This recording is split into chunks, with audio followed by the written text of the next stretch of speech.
Hey, what's up, everybody? Welcome to the Grayzone. Very sorry for the long delay in getting started. I never know what's going to happen with my gear, and my camera just was refusing to work.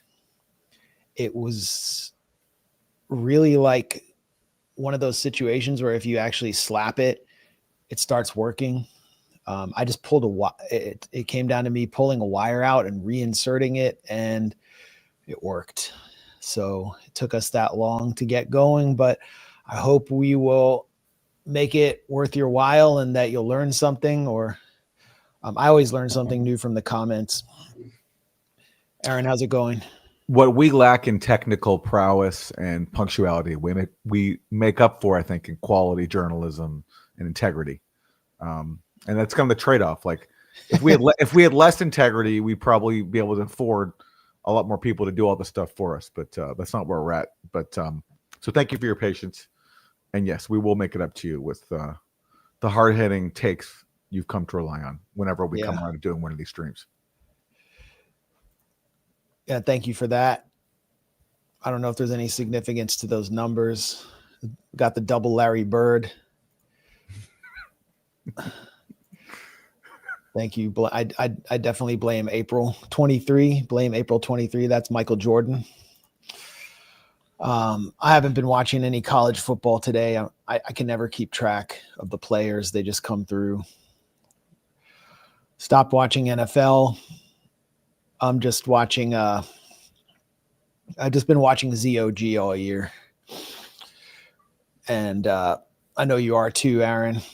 That will be a topic of our conversation today. I don't even know if we'll have time for anything Epstein related because there's so much to get through. The big news, which I haven't been following as closely as you, which is causing a meltdown in Washington, that should have been expected. And, you know, is sort of enjoyable and satisfying. One of the few things that has given me satisfaction is the release of the Trump administration's 28-point peace plan for Ukraine, which seems to be a recipe for a kind of imposed peace since Zelensky and the Ukrainian Maidan coup regime have been so obstinate in the face of battlefield losses and so reluctant to cede any land or any political control. Aaron, since you've been following this more than me, I think you have a piece on your Substack about it. What's in the 28-point peace plan, and why is it causing a meltdown among all the usual suspects in Washington? I haven't written about this yet, but okay, I thought you had. Well, you're now you have to. Yes, now I have to. The peace plan from Trump is basically telling Ukraine to accept reality, that they've run out of soldiers. And what's kept this proxy war going always has been the chief sponsor of the proxy war, the U.S., spending tens of billions of dollars and funneling its military equipment and providing intelligence to the Ukrainian army. And Trump is finally saying, by all appearances, and again, you never know with Trump, he might change his mind, but as of right now, as we're broadcasting, he's told Ukraine that it's over. And they've obviously looked at the battlefield situation, which has gotten a lot worse for Ukraine. And they're telling Ukraine to strike the best deal they can under these circumstances, which is a lot worse than they could have got on so many different opportunities that were previously sabotaged, especially by the U.S., because under the Biden administration, the policy was no peace with Russia, and let's use this war to bleed Russia. They thought that on top of the military losses inflicted on Russian soldiers, that the sanctions that Biden bragged about that were going to turn the ruble into rubble would collapse the Russian economy, and that would lead to Vladimir Putin's ouster. As Biden said when he visited Europe early on in the proxy war, this is like March 2022, for God's sake, that this man cannot remain in power, speaking about Putin. So that was the policy. And Trump is finally calling it quits, by all appearances, telling Ukraine to accept this deal. And he's reportedly threatened Ukraine with the cutoff of U.S. military intelligence, in which the U.S. military basically selects targets for Ukraine to hit, and also even further cooperation and support. He's already said before, and I've heard this from a White House official very familiar with Trump's thinking, that he's not going to go to Congress to ask for more money, which left Europe holding the bag, but they have no money either. So this is just, I think, an acceptance of a reality that was always going to happen, because the problem with fighting a proxy war against Russia is that, it's Ukraine's on Russia's border, and Russia's massively bigger and has the industrial capacity to keep rearming itself and has the people to keep setting off to fight, whereas Ukraine doesn't. And okay, what is in the 28 points? What is Ukraine being asked to do? Well, the main thing is enshrine neutrality in its constitution, which it previously did under Yanukovych until he was overthrown.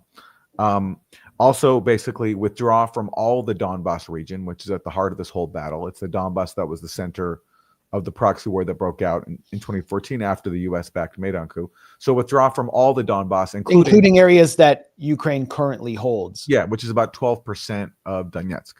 So they'd be told to withdraw from that. And in that region, there'd be set up sort of a military buffer zone where, Russia wouldn't be able to station its forces, but it would sort of be like a buffer zone between the two, between Ukraine and Russia, and also recognize the Donbass and Crimea as Russian territory. That's another demand of Ukraine. And then when it comes to the other regions where there's, major fighting, Zaporozhye and Kherson, it essentially would freeze the battle lines there. So Russia would basically take the parts of those regions that it currently holds, and the rest would go to Ukraine.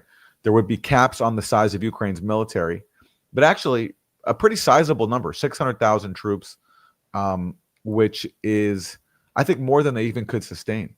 So people saying that this is like would neuter Ukraine, it's actually, I think, I'm not even sure if Russia would accept that, because Russia wants caps on Ukraine's military. But I think the main thing is giving up the Donbass and accepting neutrality. And had simply Ukraine accepted the Minsk Accords 10 years ago when they were signed, more than 10 years ago this year, they could have kept all the Donbass. All they would have had to do was declare neutrality, not joining NATO, a hostile military alliance. Instead, they didn't, with the backing of the U.S. And now that the U.S. is changing its tune, I don't see what option Ukraine has at this point. Well, they have possibility of generating a lot of noise in Washington. They're leaning on the media. They're leaning on their allies in the Democratic Party. I believe Ted Lieu has told Zelensky to wait until there's a change in administration, and the Republicans are expected to lose in the midterms. I guess that would necessitate Trump going around Congress. This is so funny. And this is just the Democrats, or at least like the centrist Democrats in a nutshell, refusing to read the room, where a country is just tired of war. And Ted Lieu's message to Zelensky is, "Dear President Zelensky, thank you for your fierce courage, spine of steel, and strategic leadership. Democrats will flip the House of Representatives next year. Something for you to consider in your decision making." So Ted Lieu is basically urging Zelensky not to make peace. And not only is he urging Zelensky not to make peace, he's campaigning for the midterms on a pledge to not have peace. That's the genius of Ted Lieu. And there's a lot of people in Washington who share his point of view. Here, for example, is Jim Sciutto of CNN. Former State Department staffer, Jim Sciutto. Under Obama, right? He served under Obama. And here he is with his finger on the pulse. To President Trump's peace proposal for Ukraine, I spoke to multiple senior officials from Ukraine to Europe to Capitol Hill and heard widespread outrage at the president's ultimatum to Kyiv. Trump is stubbornly pushing Ukraine into capitulation and also humiliating Europeans, a Ukrainian military commander told me. The whole idea looks naive and stupid. In deliberately colorful terms, Ukrainian member of parliament Helena Yanchenko told me, quote, "It looks like they are pissing on your boots and telling you it's raining." In Washington, both Democrats and Republicans condemned the plan as reported. If this is indeed the plan, I am embarrassed for my country and for our reputation across the world, Democratic Congressman Mike Quigley, who is co-chair of the House Ukraine Caucus, told CNN. Neville Chamberlain would blush at this. Okay, so you get the point. And this goes on and on and on. Where Jim Sciutto just quotes people. Appeasing Hitler, the same old crap. Did he talk to anyone who had any different opinions on the plan? Well, I asked them that question on Twitter. I said, did you happen to talk to anyone who disagrees with your own position on the proxy war? And I didn't get a response, but I'm pretty confident the answer is no. You know, Jim Sciutto wrote a whole book about the Ukraine war. Doesn't mention the Istanbul peace talks that happened. Just, no point in mentioning that. I think he barely even mentions the Minsk Accords, but like you have the Istanbul peace talks and early on in the war, which actually begin immediately after Russia invades. Like pretty much like the next day, Russia makes contact with Ukraine and says, "Hey, like let's talk." Those talks culminate in the Istanbul talks of April 2022. We all know what happened. There was a peace deal drafted. There were still a few things to work out, but there was the outline of a deal there. It got sabotaged by Biden and Boris Johnson. Jim Sciutto in his book doesn't bother to mention it. Why not? It's an inconvenient detail. So anyway, that's the mood right now in Washington. But look, Trump is the president, and this is what he's saying.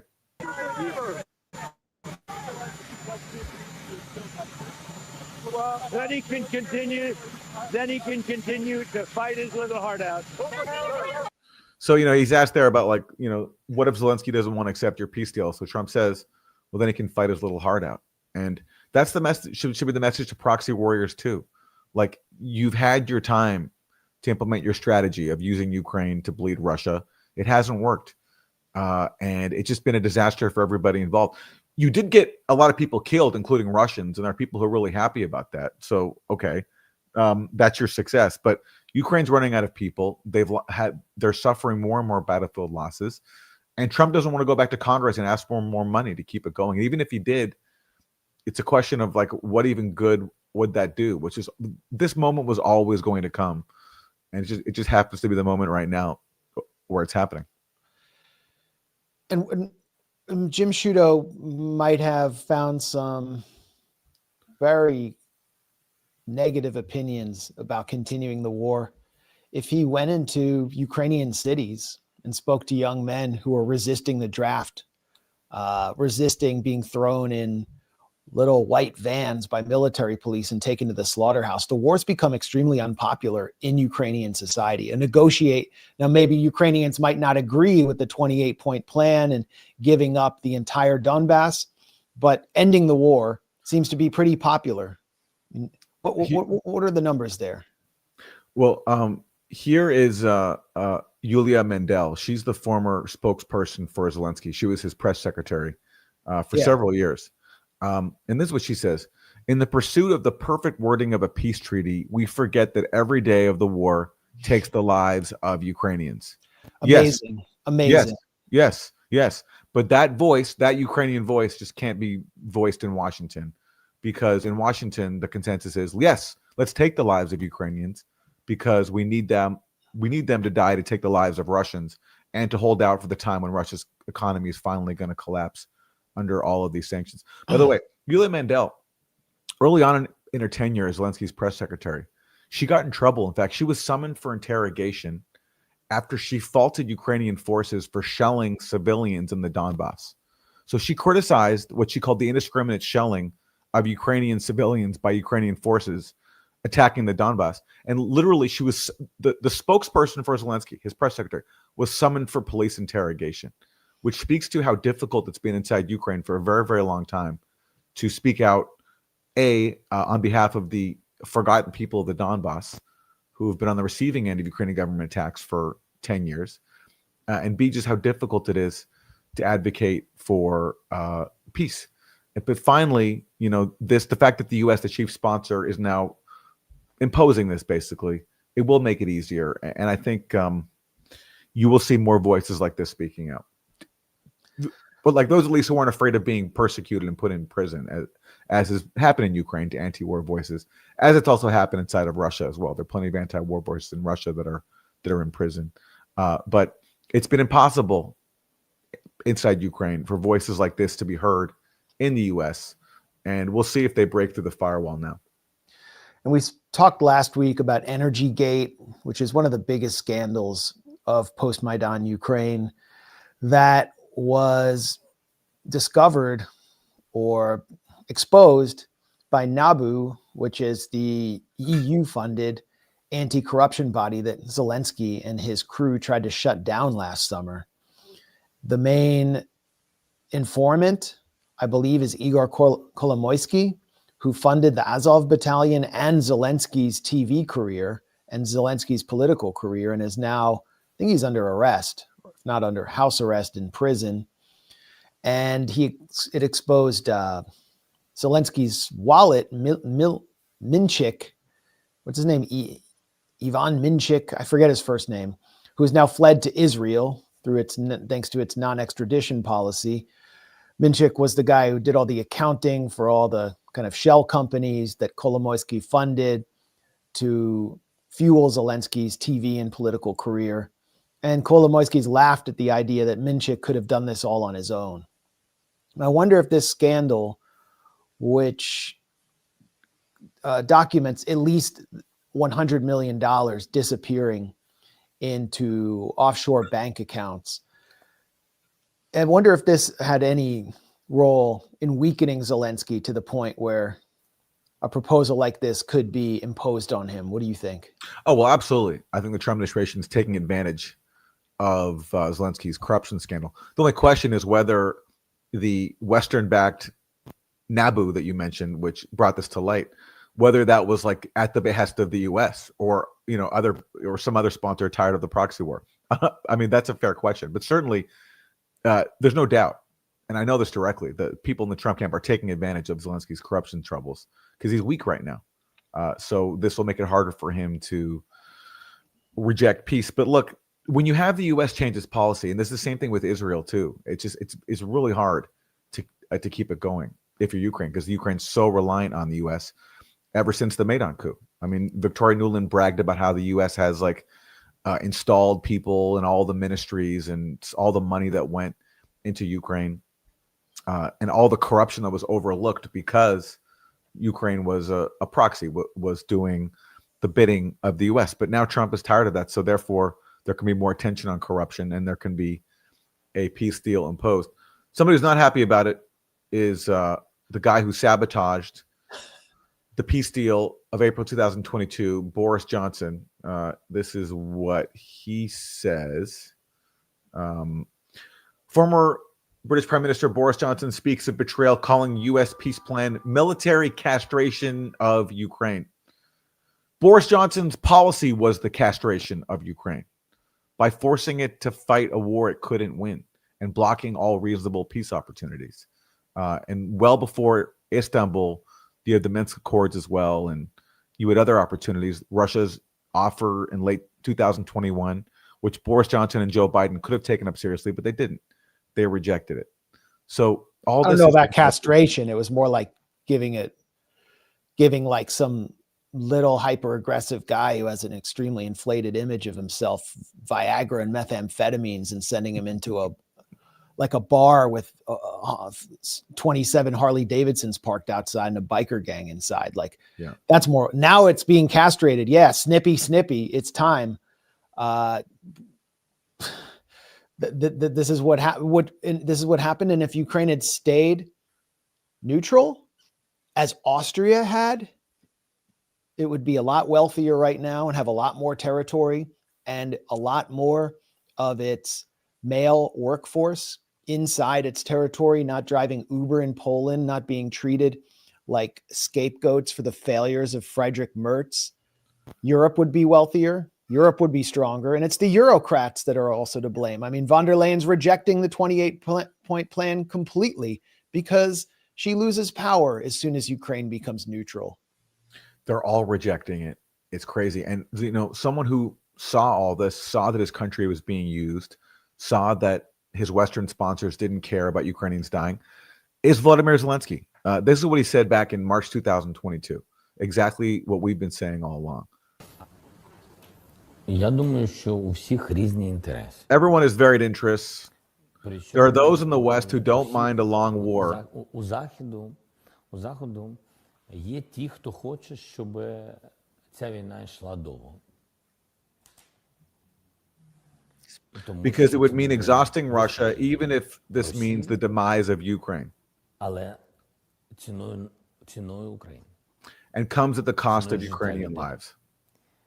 вони This is definitely in the interest of some точно countries. вигідно деяким країнам. Okay, so he saw it all. He understood exactly what was happening back in March 2022, and he was saying that right as there was peace talks going on between his officials and Russian counterparts in Istanbul that were making progress, and so he was closing in on a peace deal then, which allowed him to say the truth, which is that his country was being used. But unfortunately, a few weeks later, rather than finalize that peace deal, he listened to the very people he just criticized, the people who were using his country to bring about the demise of Ukraine just so they could bleed and exhaust Russia. It's just so tragic. So now Zelensky is right back in the same position that he recognized more than 3 years ago. There are some people who still want to use his country, even if it means destroying it. And he's dug himself such a deep hole that he walked away from a much better deal than he will be getting now. So it's embarrassing for him, but I just don't see what other choice he has.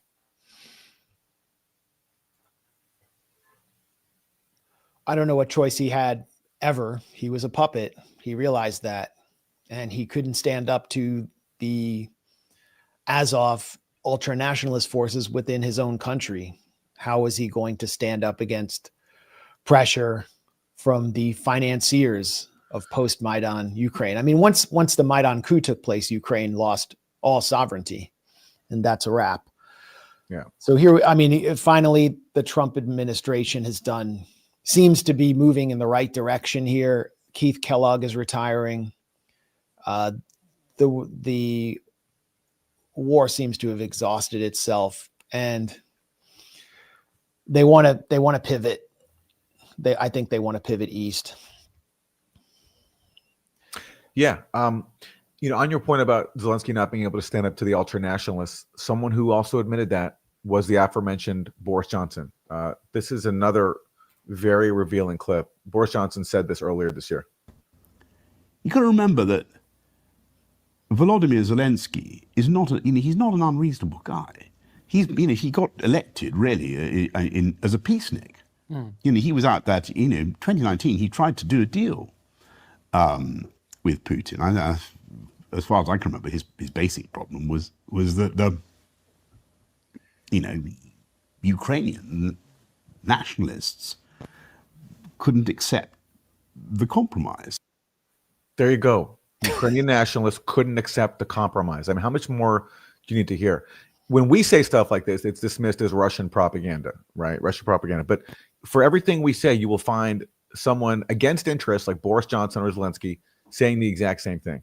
It's just been the truth has always been there. The facts have always been there.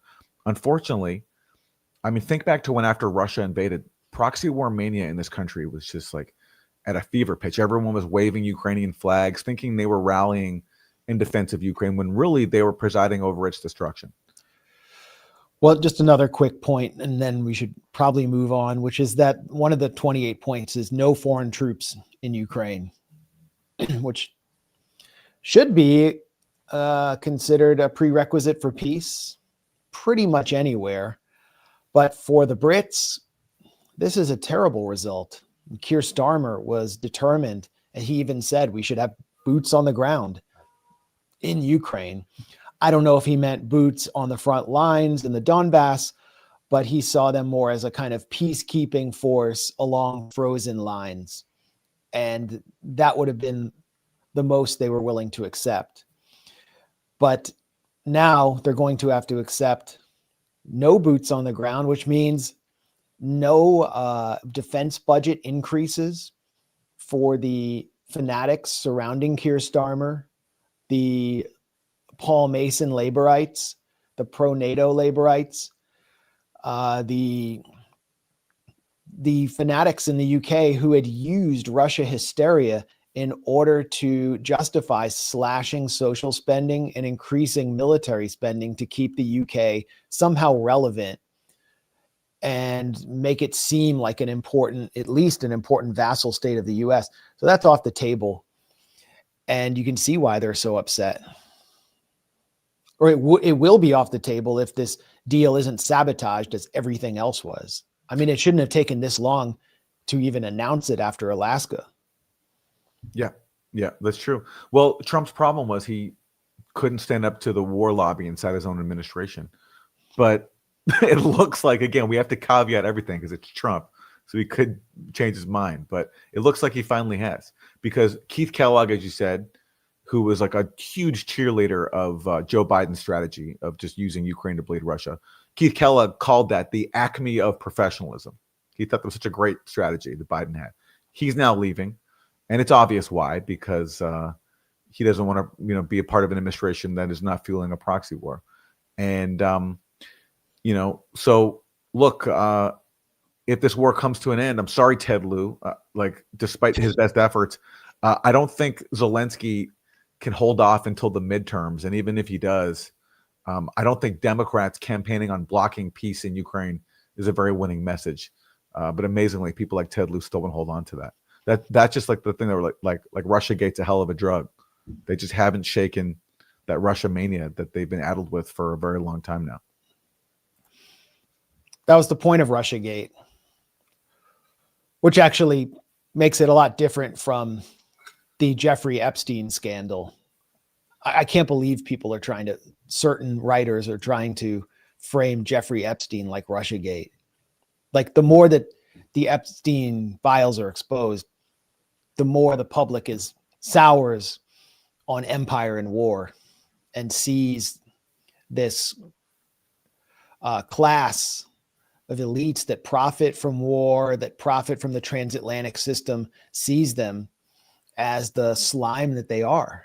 So, I mean, I don't even know how Russiagate can be likened to it, except that it's a scandal that's that there's nothing there and it's being weaponized against Trump. Is that the only thing? Well, it's also being weaponized against all the Democrats that were friends with Epstein as well. It's a bipartisan corruption scandal. So yes, but the part where I think people like Mike Tracy have a point is that only that the maximalist interpretations of the Epstein scandal are not. He set up a straw man that looks like Whitney Webb, and then he uses it to delegitimize everything else about it, to the point where he can't even agree that women who are maybe too young were abused. Although he called, and I was actually relieved when Michael Tracy called you an adult for your opinion on this, because I wasn't sure he had a definition on what adult was at this point. All right. Okay. All right. Well, this is getting too granular in the take of Michael Tracy, which I don't think is, I don't think we need to get into. But no, I mean, it's like, and it's what Matt Taibbi's saying too, is there's no sexual blackmail here.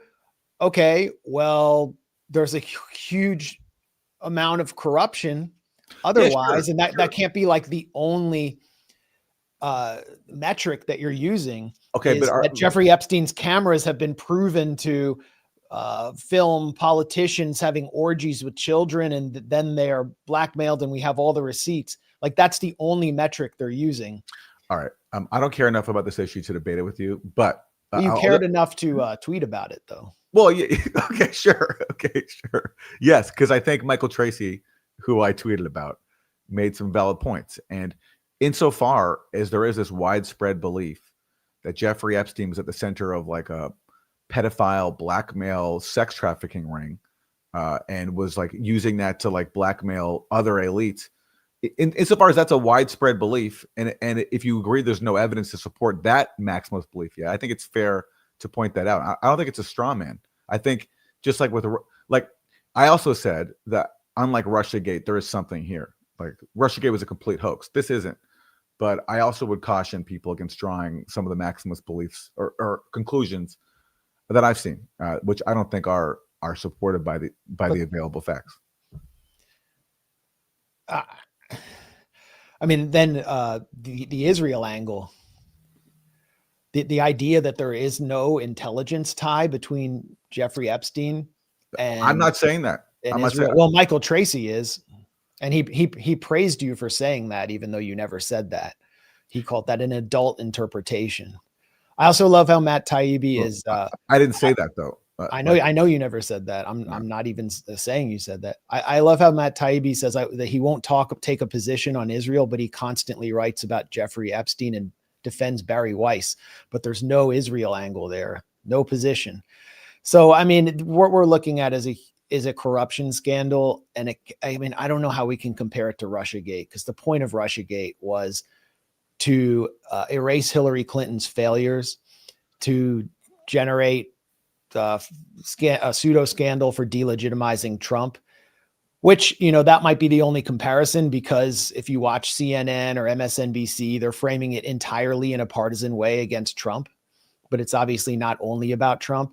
And then the third use of Russiagate, the third utility, which we focused on the most, was to pave a path to war by criminalizing diplomacy between Donald Trump and Ukraine. Now, with Russia gone, you can clearly see there's diplomacy. But with Epstein, I mean, Benjamin Netanyahu is openly, he promoted a Jacobin article containing all of DropSite's reporting from the Handala leaks, showing that Jeffrey Epstein and Ehud Barak and various Israeli spies were cavorting and colluding together, doing business, and were actually operating in kind of a diplomatic capacity. So what is Israeli intelligence? Like, do we have to get the Mossad to confirm that that's real? Naftali Bennett, former prime minister, came out today and said Netanyahu's harming Israel's image by promoting these articles.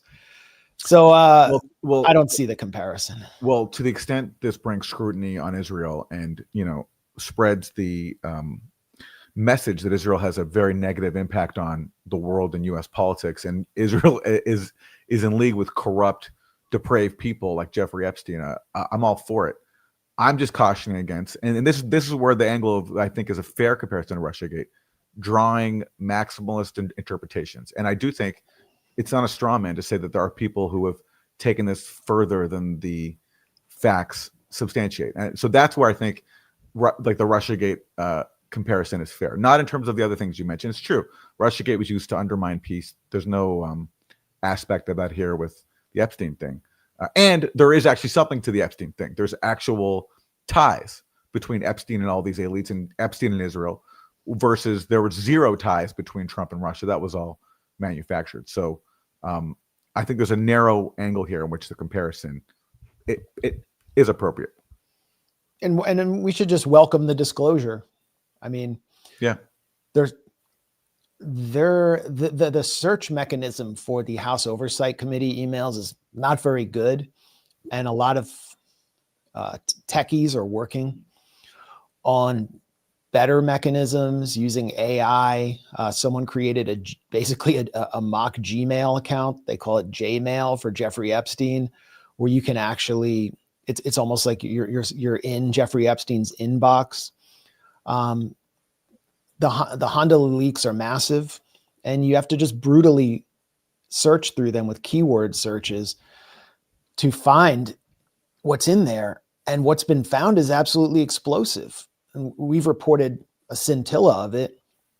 What DropSite's done has not been touched by corporate mainstream media. So, we should welcome the disclosure. Disclosure is a revolutionary act, and we're living in the age of disclosure, and it's weakening the appeal of the war state and of empire. So I just don't understand why, like, what is the utility of pissing all over the Epstein leaks and mischaracterizing it? But I mean, I'll give one answer. If people think that political support for Israel is manufactured through sexual blackmail, and if it's not, I think it's a negative, because then you're missing the real dynamics that drive U.S. support for Israel. If people think that, like, you need to have a compromising tape of someone to get a politician to vote for funding Israel, then I think that's dangerous, actually, because that creates the wrong impression. So in that respect, I think it could be harmful if people are. I mean, I don't think it's dangerous. It's simplistic. It's something that's been used everywhere from the West Bank to make Palestinians collaborate to against world leaders. But it's usually not the reason why influential political figures will anoint the sores on Benjamin Netanyahu's feet if he asks them to. It's usually just straight up typical bribery.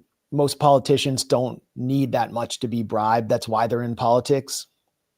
AIPAC is an ethno-supremacist bribery network. Yeah. It's not even hiding in plain sight. Everyone knows what it is. So Yeah. fine. But I don't know if that's the contention now. The contention is sort of Epstein is a whole bunch of nothing.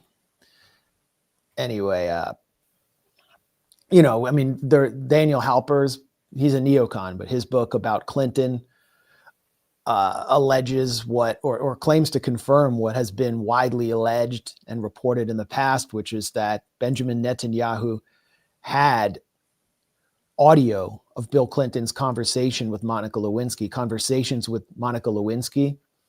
before they were public, and was using them to blackmail Bill Clinton about, the Y Accords and various other peace accords with the Palestinian Authority, basically to undermine the peace process. It does look like Matt Gaetz was blackmailed. There does seem to have been sexual blackmail there. It's a pretty fascinating story, which prevented him from being attorney general, but it's obviously not the most common form of blackmail. Oh, sorry. I think I got that wrong about Bill Clinton. This perfectly segues into the next section, which I'm sure you're eager to get to after my non sequitur or somewhat sequitur rant.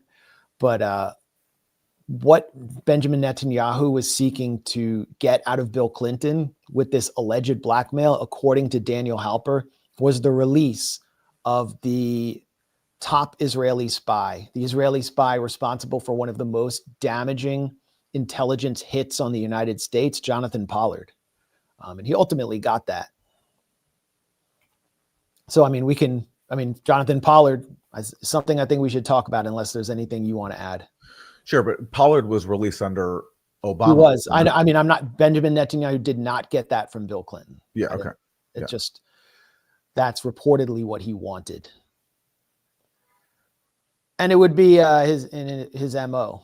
I mean, we've talked about how he may, according to Boris Johnson in Boris Johnson's memoirs, Netanyahu personally placed surveillance devices in Boris Johnson's personal bathroom in order to surveil the British Prime Minister and elicit secrets from him, which could presumably be used as leverage. So this past week, the New York Times, citing 3 senior U.S. officials in the Trump administration who may not be fully aligned with Trump, revealed that U.S. Ambassador to Israel Mike Huckabee and his assistant and his senior advisor David Milstein, who happens to be the stepson of Mark Levin, one of the premier voices of Netanyahu in U.S. media, held a secret meeting last July with Jonathan Pollard. Jonathan Pollard was a former U.S. Navy intelligence officer who sold secrets to Israel and did so on the basis of what he calls his own dual loyalty. He now defines himself explicitly as an Israel firster and said that he did this because he did not believe the United States was treating Israel fairly.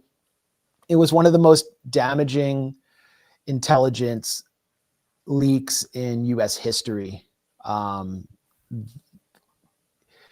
Jonathan Pollard gave Israel the VQ2 electronic surveillance system, the 10-volume radio and signal intelligence manual of the National Security Agency. So basically, their entire, he provided Israel with all of the classified information about how the NSA collects intelligence. The entire U.S. global listening profile was provided to Israel, detailing what the NSA was monitoring, from which countries, and what the U.S. surveillance priorities were. And he provided the names of thousands of U.S. intelligence assets and collaborators across the world. I think if I had done that, I'd probably be executed. But Jonathan Pollard was not. There are allegations that some of the intelligence he provided to Israel ultimately wound up with the USSR, something he denies. But I mean, you really can't underplay how damaging what Pollard did was to U.S. national security, whatever you think about U.S. national security. Jonathan Pollard was released, as Aaron said, under Obama. His 30-year parole had come up, and there's no question that this would not have happened were it not for intense Israel lobbying, pressure on Obama, and Obama probably cutting some kind of deal, which we need to know more about. And one of the figures who was lobbying most intensely for Jonathan Pollard's release was a former Arkansas governor who was a presidential hopeful and an ardent Christian Zionist named Mike Huckabee. Back before, this is Huckabee before he was in his Ozempic period. Governor Huckabee joins the recent calls to act in benefit of Jonathan Pollard, who has spent more than 25 years in U.S. prison for spying for Israel. He pled guilty. He served an extraordinary length of time for the crime that he was convicted of, to which he pled guilty. And it would seem to now be, I think, a matter of goodwill and a good faith gesture for the president to give clemency and release him. That was Huckabee 14 years ago. He was on a trip to Israel that looked like it was some kind of junket. This was Netanyahu in office 14 years ago? Netanyahu wasn't probably. In office yet. I mean, he's been in office basically for 30 years, on and off, with a couple of lapses, but yeah. Yeah, it feels like that. He went with John Voight, who is the estranged father of Angelina Jolie and the former star of Midnight Cowboy, who became a right-wing fanatic and a Christian Zionist himself. But it really looked like Huckabee was on a mission, and he kept going back to lobby for Pollard's release. So here's the official story of why Jonathan Pollard met with Mike Huckabee, according to Jonathan Pollard himself in a podcast with a fellow Israel firster. You met with Ambassador Mike Huckabee. Why did you meet with him? I had reached out to him through my lawyers for a meeting. Why? It was a very simple personal reason. On the one hand, I wanted to thank him as honestly as I could for everything that he had done on my behalf when I was in prison. And on the other hand, I wanted to extend my heartfelt appreciation for his kindness and his consideration towards my wife, Esther, Alea Shalom. He really was a gentleman towards her, and he tried to help her as much as he could. That basically was my reason for wanting to see him. Now, were other things discussed? There were pleasantries discussed, but those were the only matters of substance that transpired between us. Now, when I was contacted bolt out of the blue by the New York Times, I was somewhat surprised because they're a newspaper that I don't exactly like, and never in my wildest dreams would consider giving an interview. But something told me it was important that I do talk to them.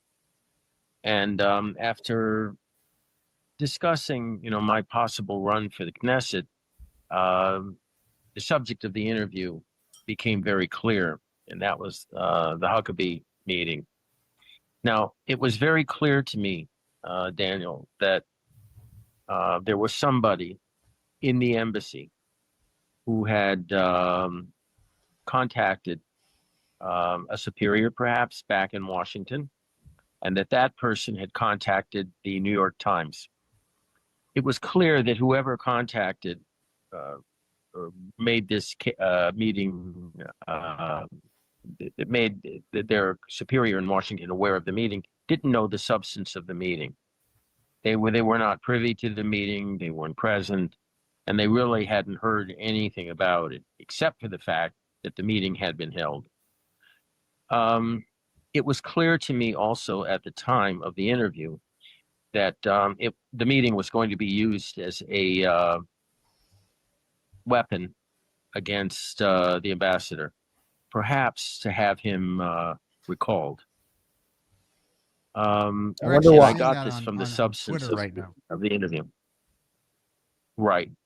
It's quite clear. In my guess, as far as who may have been involved in this matter, I think is centered on the CIA station at the embassy. I would guess they really haven't been replaced. I would guess that the CIA station probably hates you. Yeah. And when they became aware of it, I think they organized this hit on the ambassador. You have to understand, I have a lot of disagreements with President Trump, but there's one thing that we're both in agreement on, and that is that the CIA needs to be purged completely from top to bottom, from leftist progressive holdovers, going back to the Obama administration, certainly the Biden administration. I don't trust the CIA. They're not friends of Israel. I know this, unfortunately, from personal experience. And so this story now is, I believe, part of their effort to have the ambassador removed. So, yeah, I don't know if we can play those files at higher speed. Pollard speaks very slow. It's always better to watch our live streams later in higher speed too. I sound so much more coherent and on point. But is it possible to do that? You have to play it directly from Twitter to do that. Yeah. All right. Well, we'll do that with the next one. But basically, what Pollard was saying was he believes the CIA station in Tel Aviv, Jerusalem, was responsible for exposing his meeting with Mike Huckabee because they don't like Mike Huckabee. And why would they be happy about this?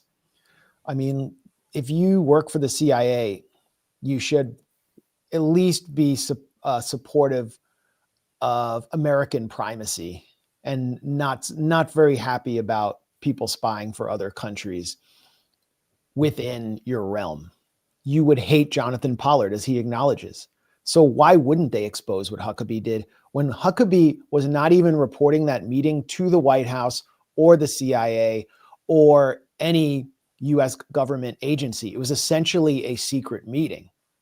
And he calls for the CIA to be purged. He's not even a U.S. citizen.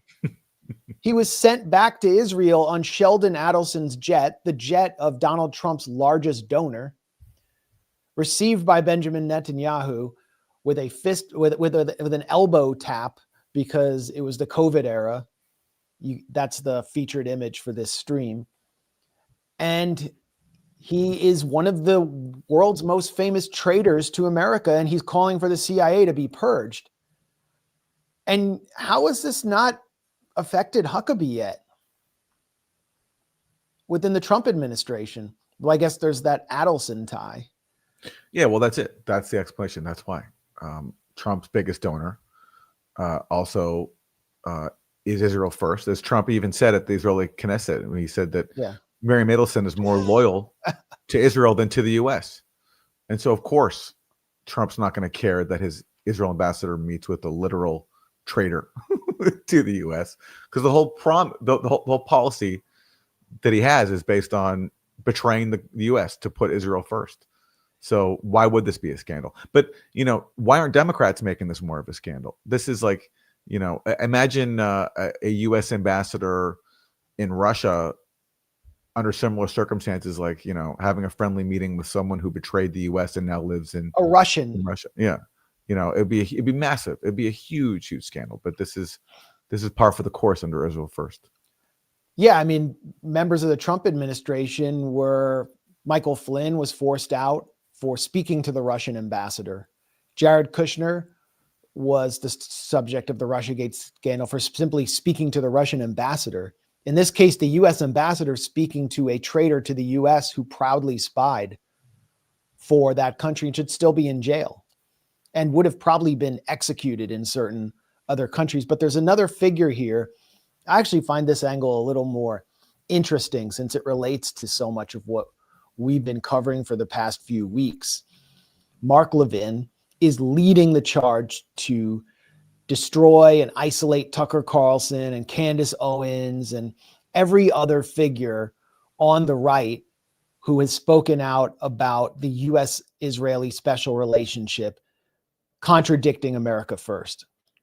And Mark Levin's stepson is David Milstein, who has basically subverted the entire State Department on behalf of Israel. He's very powerful in the State Department, and he is the senior aide to Mike Huckabee. And he may have, he was a participant in this secret meeting, but this meeting may have been part of something larger for David Milstein, because Jonathan Pollard is actually an influential figure within Israel. I mean, he's a longtime U.S. spy. Former U.S. intelligence officer who is at the disposal of the military intelligence apparatus in Israel. He even boasted in that same interview of meeting with leaders of the Israeli military and intelligence agencies very recently. And he's considering running for Knesset. So Jonathan Pollard may have been conspiring with David Milstein, Mark Levin's son-in-law, and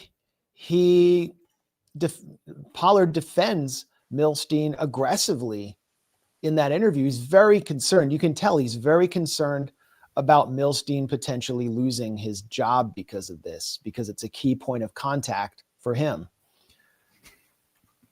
There were two other people, my lawyer and the ambassador's assistant. Now, it's important to note that, I mean, the New York Times identified him as David Milstein. He's Mark Levin's son-in-law, and he actually came under withering criticism from Tucker Carlson and that ilk, who, not surprisingly, well, I should say, knowing that they have been open, they being Tucker Carlson and those in his circle, saying that Christian Zionism is heresy and have been very critical of what they are claiming is prioritization. Well, Daniel, you should know that Milstein's name came up in the interview, and I reacted rather forcefully to the insinuation, not by the Times, but by people feeding information to the Times that he was somehow unreliable. Well, look, Tucker Carlson has spent 40 minutes, basically a full podcast, going after David Milstein. It's clearly that the people in that camp do not like David Milstein, and they're making a point to try to go after him. They're trying to go after Mark Levin. They're trying to go after Ambassador Huckabee. I don't think that's... Well, the point that I made to the Times was that based on everything I know about David, he is a 101% American patriot. Oh, well, that's a great endorsement in the administration. He subscribes to the notion of America First. And certainly every time I've heard him talk or I've been around him when he is talking, he does everything he can to uphold the principles of the Trump administration. So that's not true.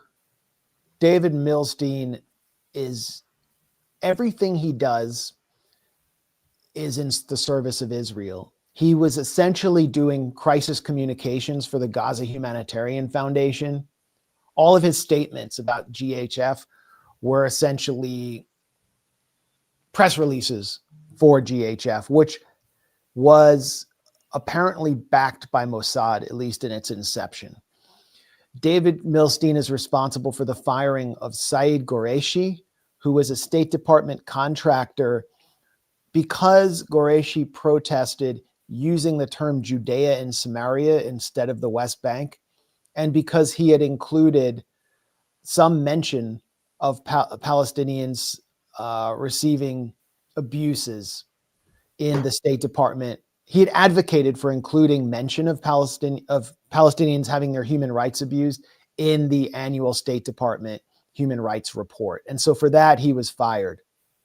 And he actually went on Tucker Carlson's podcast to discuss that firing. Milstein, I mean, this should be a bigger story. The New York Times does this story, but it's sort of like a quick report.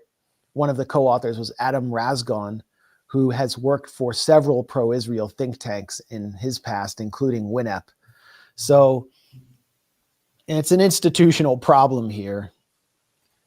And this is right before the meeting. I bet you Mark Levin knew about this meeting too. Mark Levin was freaking out about attacks on his stepson right around the time of this meeting.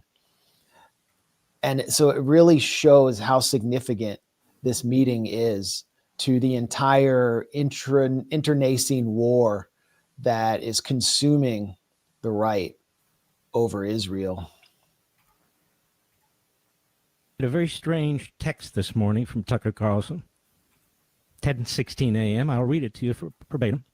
Good morning, he writes to me. The leadership at Turning Point has asked me to debate you at their event in Scottsdale in December.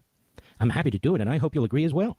Beyond the personal insults, which I'll try to keep to a minimum, there are real and important ideological differences between us, and I think the country would benefit from an extended conversation about them. So again, I hope you'll accept. Let me know. Thanks. The guy is desperate. He's taking a hit on his podcast. He's fighting like hell for his career. He's fighting like hell for his reputation. People are awakening to what scum he actually is. Okay, this goes on for a while. Him. He thinks I'm going to help him kick up his podcast ratings. What would Charlie say? What would Rush say? What would any rational response? Here it is. I wrote him the following. My family and I want nothing to do with you. Well, you've been, blah, blah, blah. But for whom I have some respect. I'm also disappointed in TPUSA that continues to platform you. It's not about free speech. You could be heard by millions regardless. Some unsolicited advice. Stop long enough to remember who you used to be and what you used to stand for. So, as expected, knee-jerk. For the record, I'm strongly anti-Nazi. Does he sound that way to you, America? Oh, you're going to hear more. But that's hardly the point. This seems like the perfect opportunity to rebut what you consider evil ideas and to do it to my face like a man. I think you jump at the chance, assuming you believe your positions are defensible. I'm offering the marketplace of ideas you often talk about. Is it possible you can't really defend, for example, what Israel has done to civilians in Gaza? I said, there you go. You're not feared. You're despised. Well, you're a coward. If you change your mind, I'm here. Thanks. You little bastard. You attacked my stepson? You didn't do that face-to-face, did you? You stabbed him in the back while he's serving President Trump on his second tour, while he's in safe rooms with ballistic missiles passing over his head. You little bastard. Nobody's afraid of you. I'd rather debate a skunk than you. So basically the reason why he won't debate Tucker Carlson at TPUSA and defend Israel in the marketplace of ideas is because Tucker was mean to his stepson, who turns out to be holding secret meetings with the biggest traitor to the U.S. in one of the biggest traitors of our lifetime. I mean, the dissonance between Mark Levin saying, I'm not afraid of you, you coward, and then saying in the next breath, I'm not going to debate you. I refuse to debate you. It's just so telling. And again, David Milstein, what else has he done serving President Trump? He also blocked a U.S. embassy cable warning of famine, which has been a bipartisan practice. Same thing happened under Biden. And David Milstein picked it up when he took over after the Trump administration came in. He literally blocked a cable warning about famine in Gaza. That was irresponsible statecraft. So that's what he's doing on behalf of the U.S. government, blocking warnings about famine under a U.S.-backed starvation, siege, and genocide, and facilitating meetings with traitors. This should be, there should be serious questions about this. David Milstein appears to be continuing the work of Jonathan Pollard from within one of the most sensitive positions in the U.S. diplomatic bureaucracy. This is a massive scandal of espionage. And Donald Trump was doing nothing about it. To do something, it would mean recall Mike Huckabee. By the way, why does every ambassador to Israel who essentially oversees, I mean, the Trump administration has gotten rid of this term, oversees the consulate that attends to Palestinian matters in East Jerusalem, and there's one in Ramallah. Why do they always have to be Jewish? Why can't there be some Episcopalian or like a Latino guy or something? The last Trump ambassador to Israel Palestine was David Friedman. Do you know what he does now? I mean, doesn't he work openly with like promoting settlements and making money off of settlements in the West Bank? He does, and that's a great point. He has been the chair of Friends of Bet El, which is this horrific settlement that encroaches on land in the Ramallah Bure district, but he also is the new chairman of the NSO group, which the spyware. It's the Israeli firm that produces Pegasus spyware, which apparently was used to help kill Jamal Khashoggi. I don't know. It could be on our phones. It could be on anyone's phone. You just send a link, and then spies or anyone who pays for it is in your phone, controlling your phone, controlling your camera. It looks like Israel's been doing this to Rafael Grossi, the chair of the IAEA.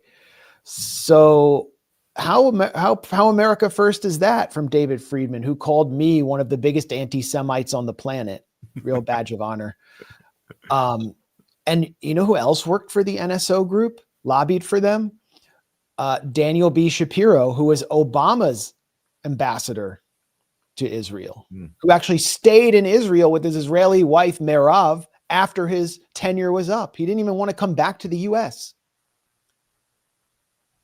I mean, so all of our ambassadors are they're all Pollardites. Tom Nides, he was the Biden ambassador. He came back and started lobbying for Israel after October 7th. He was working with the Jewish federations. Why can't we have someone who's neutral? It's just like unfathomable. But this needs to be emphasized. And I think this does, it ties into another story we wanted to cover today, unless there's anything you wanted to add on Pollard and Huckabee, which is the Gaza master plan. I actually don't have this element up, or do I? Yeah, I do. So there's a new U.S. military coordination center for Gaza that is in Kiryat Gat. And here are some photos of it, which will take me forever to get on screen thanks to the new StreamYard downgrades. These are, I mean, it looks like a U.S. military base, doesn't it? These are U.S. military personnel. They're said to be European military personnel and personnel from the Arab vassal states there as well. This is in Kiryat Gat. And zero Palestinians, of course. Literally. Zero Palestinians. Zero Palestinians. Not even from the Collaborationist Palestinian Authority. They couldn't even stomach that. So the aid hub, the Gaza Coordination Center, literally has zero Palestinians in it. None. And you know, you look at this picture and kind of zoom in and see what they're looking at on their screen. I mean, that map of Gaza that they're looking at shows the areas of Israeli control, and the U.S. is now maintaining the aid crossings on behalf of Israel.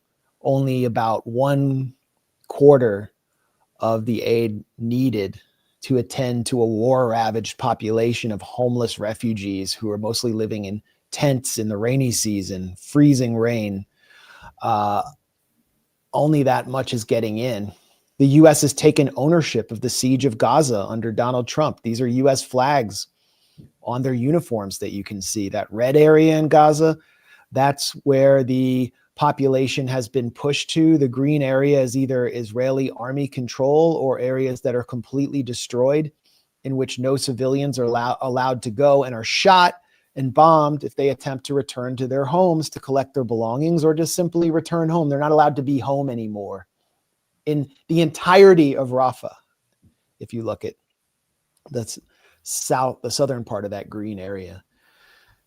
And this is the former base of the Gaza Humanitarian Foundation, which David Milstein was presiding over as basically like the U.S. Israeli intelligence go-between. So they just shifted GHF to here, and now it's being reported that UG Solutions, the mercenary firm that was providing security for Gaza Humanitarian Foundation, is hiring again. Anthony Aguilar, who we've had on, who worked for UG Solutions and was the whistleblower who so bravely exposed their crimes, told me that he received a letter from the Israeli Interior Ministry telling him that he is not allowed in the country, and he is officially banned and is persona non grata. He actually showed me a image of that. So that kind of indicated that they didn't want him being part of the new hiring spree. And they're going to move them into Gaza, into those green areas you see there, and use those aid centers to lure people from the other areas under the control of collaborators in these cashless concentration camps, biometric concentration camps. That was the language actually used in GHF internal documents reported by the Washington Post in May. That's what they're creating in those green areas. They're going to call them model cities. And Jared Kushner has already confirmed part of this by saying that no reconstruction money will be going into the parts of Gaza controlled by Hamas, right? Which is basically half the territory. So the option for people living in destitution and rubble is either to stay in rubble or presumably to leave the Gaza Strip, or to go to the Israeli-controlled, U.S.-controlled areas where, again, they'll either be, subject to an outright colonial rule under mercenaries, or also encouraged to leave as well through various means. And Jared Kushner is, as J.D. Vance referred to him, the investor who came up with the master plan, as his colleague Steve Witkoff said, that Jared Kushner was coming up with the master plan. So that is the master plan imposed by the masters. And of course, it makes sense that the mercenary contingent would be deployed and would be hiring, because like, who's going to go in there? The whole Trump vision was for a so-called international stabilization force, whatever it's called. Who's actually going to go? Like, how are they going to get soldiers for that, especially from Arab countries? No one's going to want to go and basically be a foot soldier for genocide. So of course it makes sense that they're going to have to turn to mercenaries to do the job. And here's a point that Jonathan Cook brought up about the master plan that I think is important to mention here. And it also connects back to David Milstein and the kind of crew that Donald Trump has deployed to manage the siege of Gaza on behalf of Israel behind an American flag. Jonathan Cook published this yesterday. He's talking about the Civil Military Coordination Center, which you just saw photos of. The new center is led by Ari Lightstone, who served in Trump's first term under the then U.S. ambassador to Israel, David Friedman, who I mentioned is now the new CEO of the Israeli spyware firm NSO Group, which was actually just bought by a U.S. Hollywood mogul named Robert Simons, who's an ultra-Zionist. Just, the same way TikTok was bought and Paramount took over, and Paramount was bought by cutouts for Israel who are American. Lightstone is likely to emerge as the new Paul Bremer, the hugely unqualified U.S. appointed governor of Iraq following the illegal 2003 invasion. Bremer gutted what was left of Iraqi national institutions after the shock and awe bombing campaign. The resulting lawlessness made the Iraqi population prey to sectarian death squads, while U.S. firms sought to plunder Iraq's wealth. The profits from untapped oil and gas now beckon off Gaza's coast, a prize Palestinians have been denied for decades, not least by Tony Blair, who was selected to be on Trump's board of peace when he served in an early incarnation as the quartet's Middle East envoy. It's hard to imagine Trump will not now be eyeing Gaza's riches, and I assume Jared Kushner as well will have his eyes on those. So clueless are many of the center's officials about Gaza that it had to hold a primer for newcomers on what is Hamas, according to the New York Times. To keep things light, each day is reported themed on one of the catastrophes facing the people of Gaza. Wellness Wednesdays deal with the issues thrown up by Israel's eradication of hospitals and schools, while Thirsty Thursdays concern Israel's destruction of the enclave's water infrastructure. Pretty grim colonial Ari Lightstone is also in charge of what I call the Epstein Accords, which are officially known as the Abraham Accords, which are designed to normalize relations between Israel and the wealthy Arab vassal states. UAE is already the main part of it, but Saudi Arabia is being pressured to join it, and place the Palestinians in the dustbin of history, basically, to make peace without the Palestinians. It's the linchpin of the Zionist plan for the region. And then Palestinians will be placed in biometric concentration camps or forced to scattered to the wind.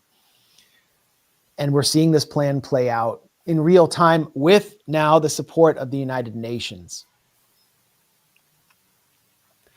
So there was a pretty shameful UN vote at the UN Security Council last week.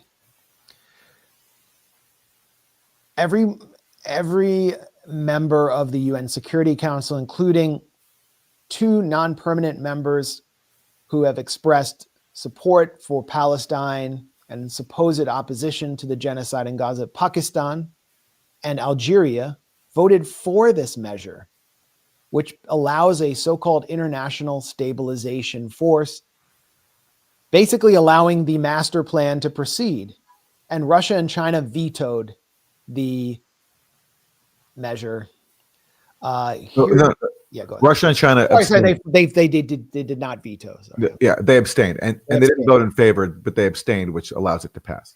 So here's Russia's rationale for abstaining, not blocking the measure, which is a massive violation of international law, violation of the Geneva Conventions, violation of UN Resolution 242, which forbids the occupation of the Gaza and the West Bank. And what the Nebenzia says, the Russian ambassador, is on point. We've had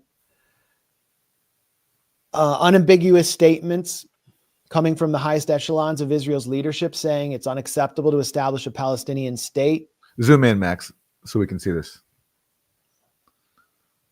He said, the U.S. didn't include any of this in its draft, that there's no clarity about the timeframes for transferring control of Gaza to the Palestinian Authority. No one knows what the Board of Peace or the International Stabilization Force intend to do according to the text of the resolution. He said that there's no regard for the position or the opinion of Ramallah, meaning the Palestinian Authority, and that it will entrench the separation of the Gaza Strip from the West Bank. It's reminiscent of colonial practices in the League of Nations' British mandate for Palestine, when the opinion of Palestinians themselves was not taken into account. Yeah, like right on, 100% true. It's a Trojan horse for colonial reoccupation of Gaza or occupation, entrenching the occupation. And it's a divide and conquer plan, which will create several warlord-style governments in Gaza and will foment a civil war. But yet they didn't stop it. Why? China didn't stop this. I mean, China has deep diplomatic and tech ties with Israel. They have military ties with Israel. They didn't stop this. But their justification for abstaining was that there was no opposition from the Arab states. And the Palestinian Authority went out and essentially accepted the International Stabilization Force itself, even though there was no clarity on their role and they weren't asked about it. So the argument for Russia and China is that they didn't want to stand alone in vetoing what even the Arab states and the Palestinian Authority were supporting. And also, they didn't want to be blamed if Israel then uses the failure of this UN Security Council resolution to resume its carpet bombing of Gaza. The problem I have with the argument is Israel's bombing Gaza anyway, and it's blocking aid anyway. So I guess the argument is if they had vetoed, Israel would have done even worse. But Israel's already blocking aid, and Israel is already violating the ceasefire. So I kind of don't think that argument holds water. And yeah, on the issue of standing apart, Russia and China didn't want to stand apart. Well, why give credibility to the Gulf states that have arguably sold out Palestine for a long time? And the Palestinian Authority, which has no credibility among its own people. I think Russia and China decided the Palestinians just weren't worth it here. They have other concerns. China, as you mentioned, has business deals with Israel, and Russia is trying to negotiate a peace deal with the U.S. in Ukraine. And I guess they both felt that in this situation, Palestinians and international law were just simply expendable. I think that's the calculation. I think from a realpolitik point of view, it makes sense that Russia and China had to fall back because I wasn't even seeing opposition from Turkey. They want to be part of the international stabilization force. They think they can prevent it from turning into a Hamas disarmament force, which would retrench occupation. And Russian ties with Turkey and Ankara are extremely important because Turkey plays the role of the middle power and negotiates on behalf of the West, or all of the major forums for negotiating an end to the Ukraine conflict have been through Turkey. China has close ties with these countries. I mean, these are powerful Arab states that have a lot of money that are completely subordinated to the Zionist axis. Egypt as well, very powerful economy. However, this resolution violates international law, and the UN exists to enforce international law. And Russia has been most consistent in enforcing international law when it concerned geopolitical scenarios that were important to Russia. So in this case, it weakens Russian soft power to abandon international law.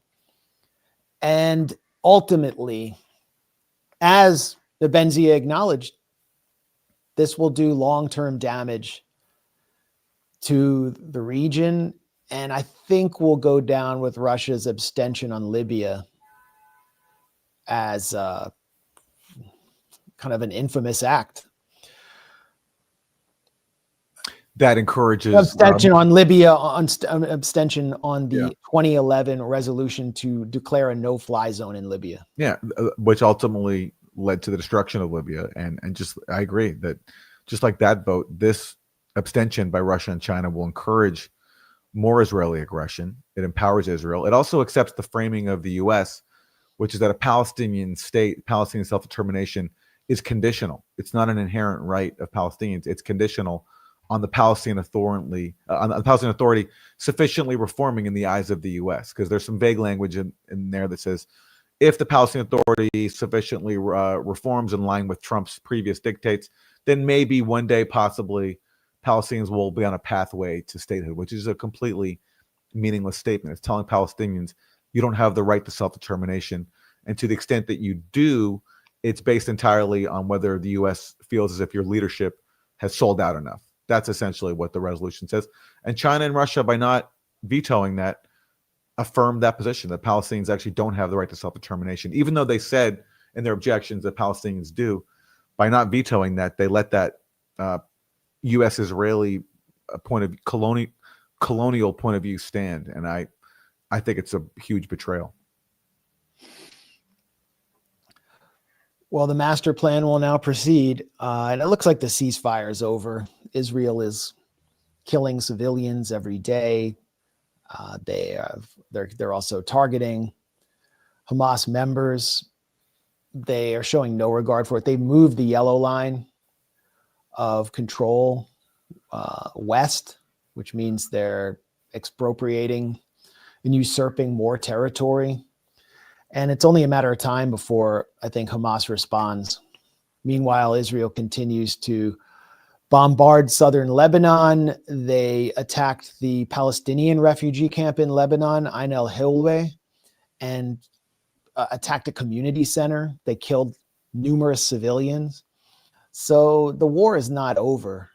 And I think we're just in a very bloody interregnum between wars. Israel failed to achieve its goals in Iran, and it failed to dislodge Hezbollah. It hasn't disarmed Hamas. It hasn't disarmed Hezbollah. Netanyahu hasn't shut our mouths, and we're the eighth front of this war. So the war continues.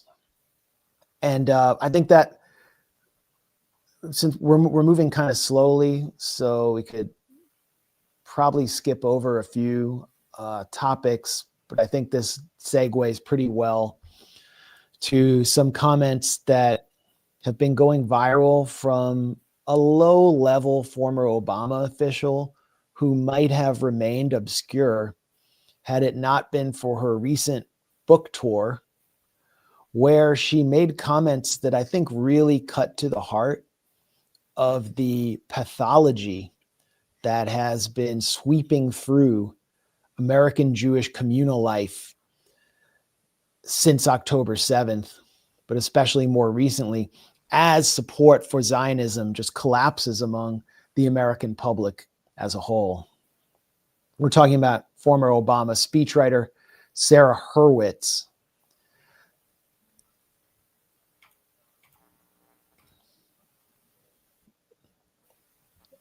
I guess this is not on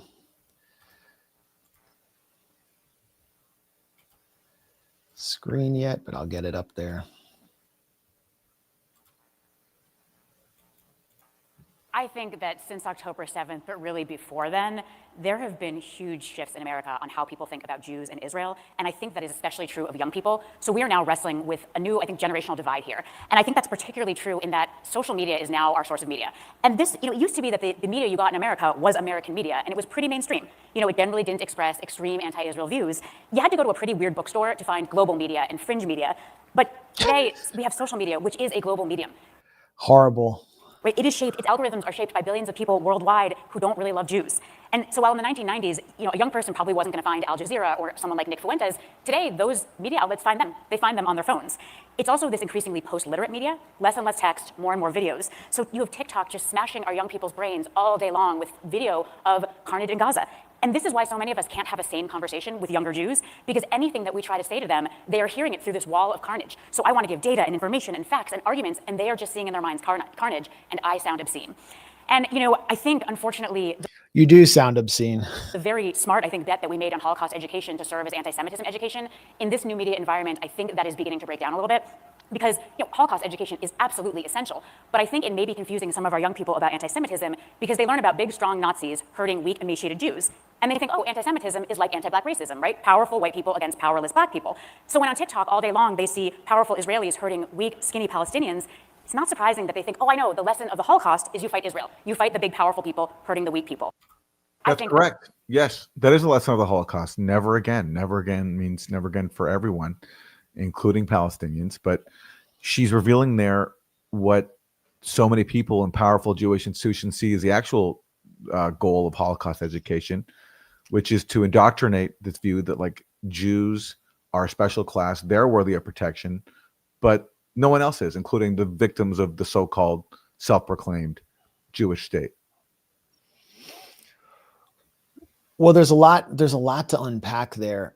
She refers to our young people, and she's not talking, she's at a Jewish Federation's meeting, so she's not talking about young people in general. She's talking about young Jews, and she's worried about young Jews becoming like us. That's what animated Sarah Hurwitz's comments, is that young Jews are turning away from Zionism because they're seeing carnage, and she doesn't want them to see carnage, and she's worried that they're actually getting Holocaust education that is not, as you said, segregationist, and that is universalist, and that they can actually see Palestinians who are being ethnically cleansed or slaughtered as the Jews of World War II, which is a correct perspective. And she doesn't want that to be taking place. She doesn't want people to be exposed to alternative media or to literature or history by writers who are not within the hegemonic mindset or within the hegemonic intelligentsia of the US. And so, you used to have to go to what she called weird bookstores.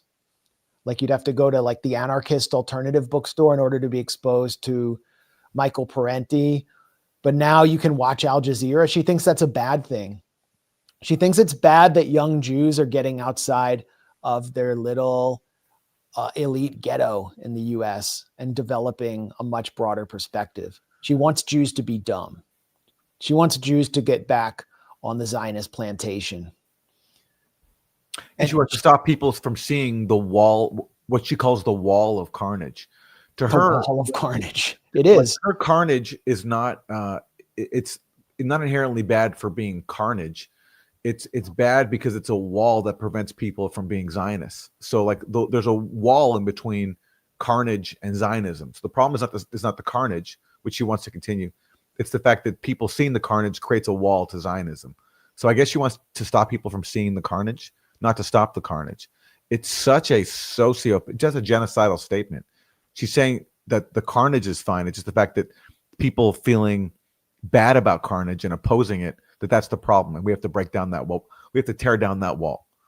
That's her message. Tear down this wall.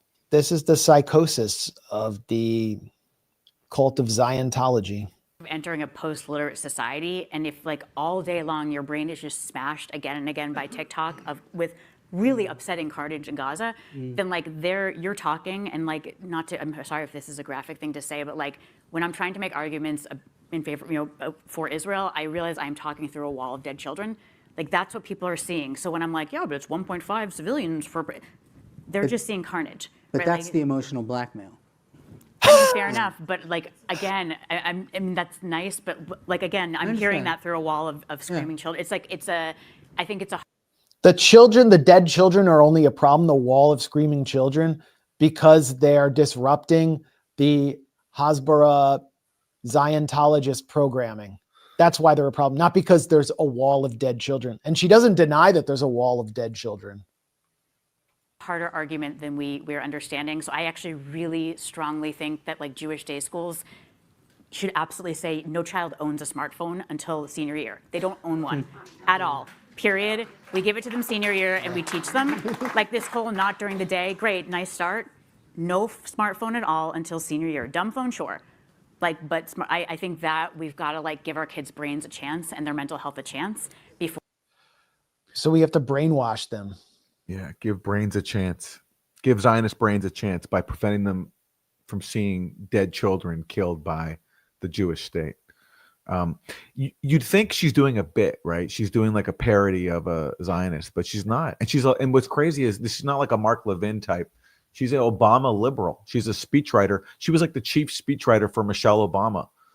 So a lot of like Michelle Obama's like, punchiest lines that people find memorable or maybe written by her. Someone who laments the fact that young people can see dead Palestinian children killed by Israel. By the way, I haven't seen the Obamas come out and denounce this person. Well, have they denounced the genocide? No, they haven't. No, they're too busy with their giant Sauron tower that they're building in Hyde Park in Chicago. Yeah, that's one of the ugliest, most imposing buildings I've seen in Chicago.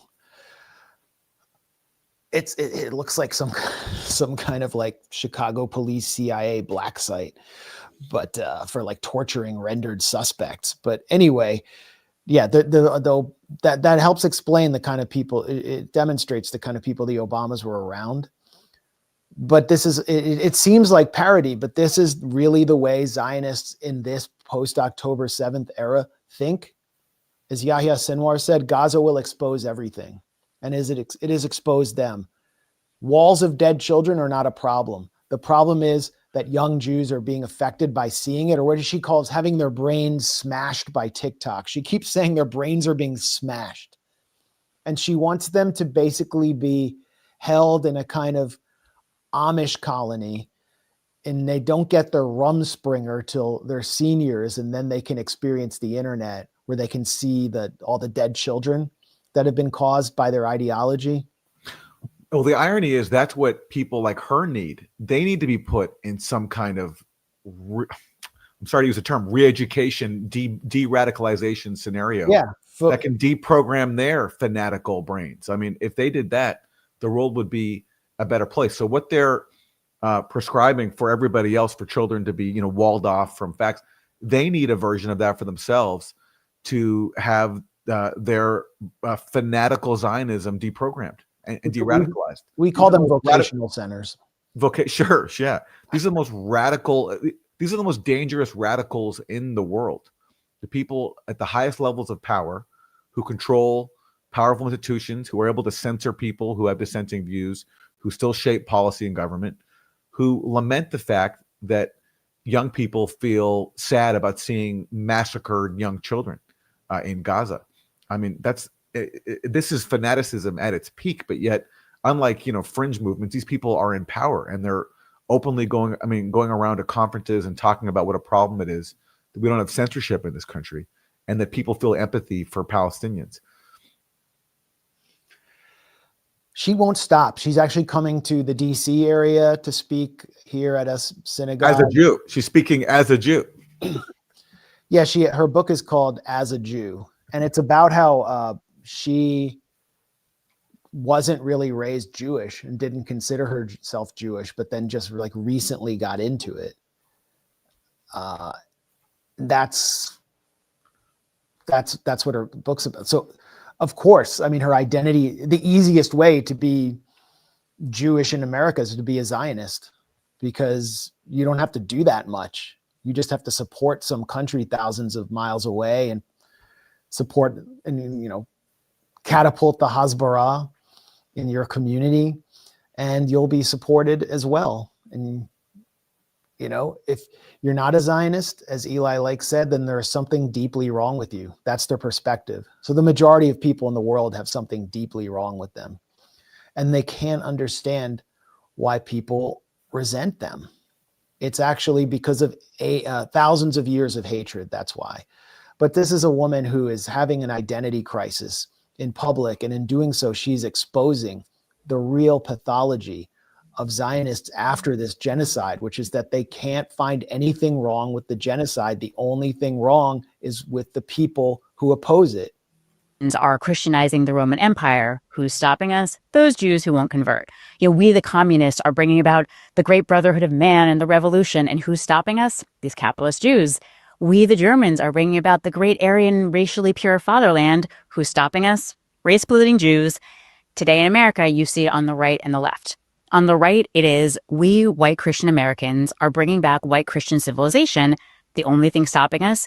These Jews who are importing black and brown immigrants to replace white people. That is the bonkers Great Replacement conspiracy, which I'm like, is it more racist or more anti-Semitic? I don't know. I think it's kind of equal. And then on the left, you have, we, the great moral majority, are doing anti-racism and anti-colonialism, and the only thing stopping us are these racist colonialist Zionists, aka Jews. Right. And, Dara Horn, who's brilliant, I quote all the time, she says, if you think there are sides here, you don't understand what's happening. It's the same thing on both sides. It just takes on slightly different, language and form. It's so easy to say, well, left wing's the problem, the right wing's the problem. Right. But if you actually look at the two of them, the tropes are kind of the same. Right. The right is saying that Jews are doing a white genocide, and the left is saying they're doing a genocide in Gaza. It's like the same. It's like very similar tropes. Guess who's? It's a trope. It's a trope that there was a genocide in Gaza. It's a blood libel. It didn't happen. Yeah, like one difference is that you're not seeing tens of thousands of massacred white people in the U.S. today, whereas every day on TikTok, on X, to the extent it's not censored, you can see tens of thousands of genocided Palestinians, slaughtered Palestinians.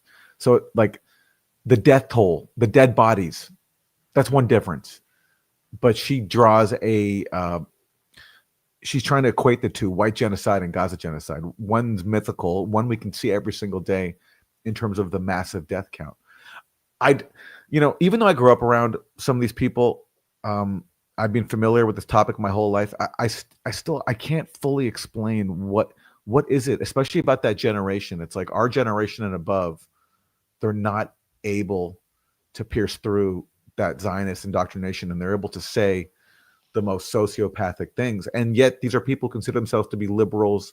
I'm sure during Black Lives Matter, they were all Black Lives Matter. I know many people who during BLM were all like, Black Lives Matter. But then when it comes to this, they're fanatical, genocidal racists and decrying the fact that Holocaust education is bad because it teaches empathy in opposition to carnage. And I can't fully explain it. There's a powerful propaganda system in North America for Zionists, summer camps, synagogues. I mean, that's there. So people are brainwashed. And, you know, I saw this up close. Like, you go to these summer camps, you go to synagogues, you make friends, you're sort of treated like you're meeting people who are more, maybe if you're Jewish, who are more like you than maybe some of your Gentile classmates. So maybe you feel more at home with them.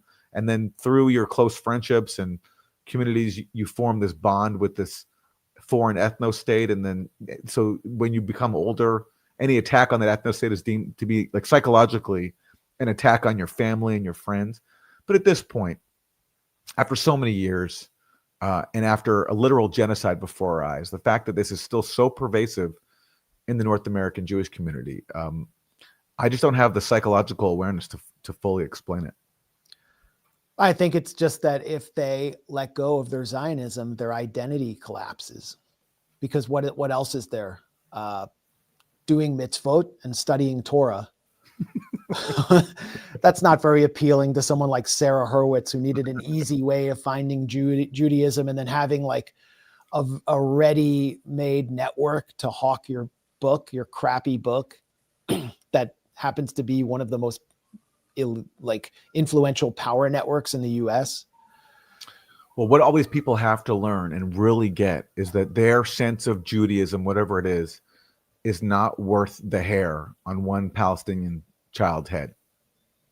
But yet they believe the opposite, that to feel secure in their Judaism, their Jewish identity, their community, that they have the right to rule over millions of people in their ancestral homeland and cheer on their genocide and silence people who oppose that.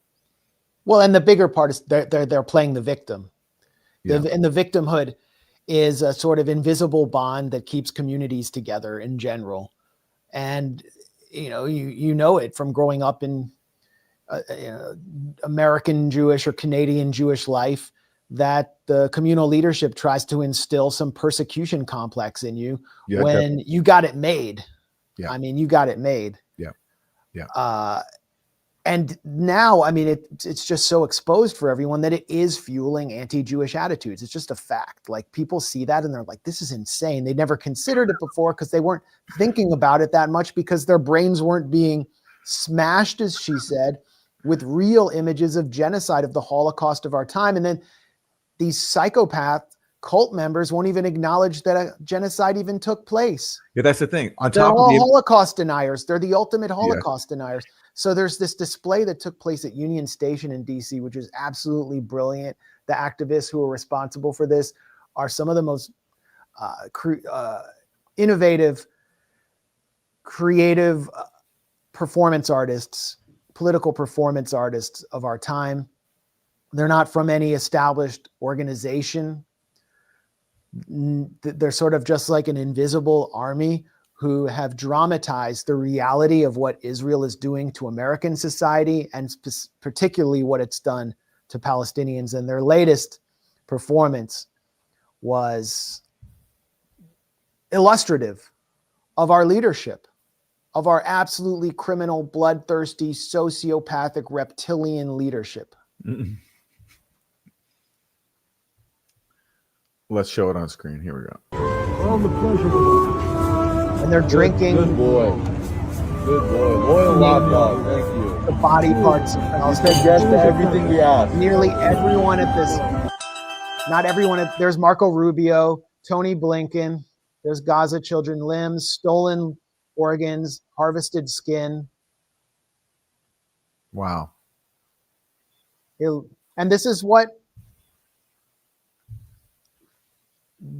Israel has been doing with the bodies that it has taken from Palestinian hospitals in the Gaza Strip, which were buried there after the Israeli military killed them.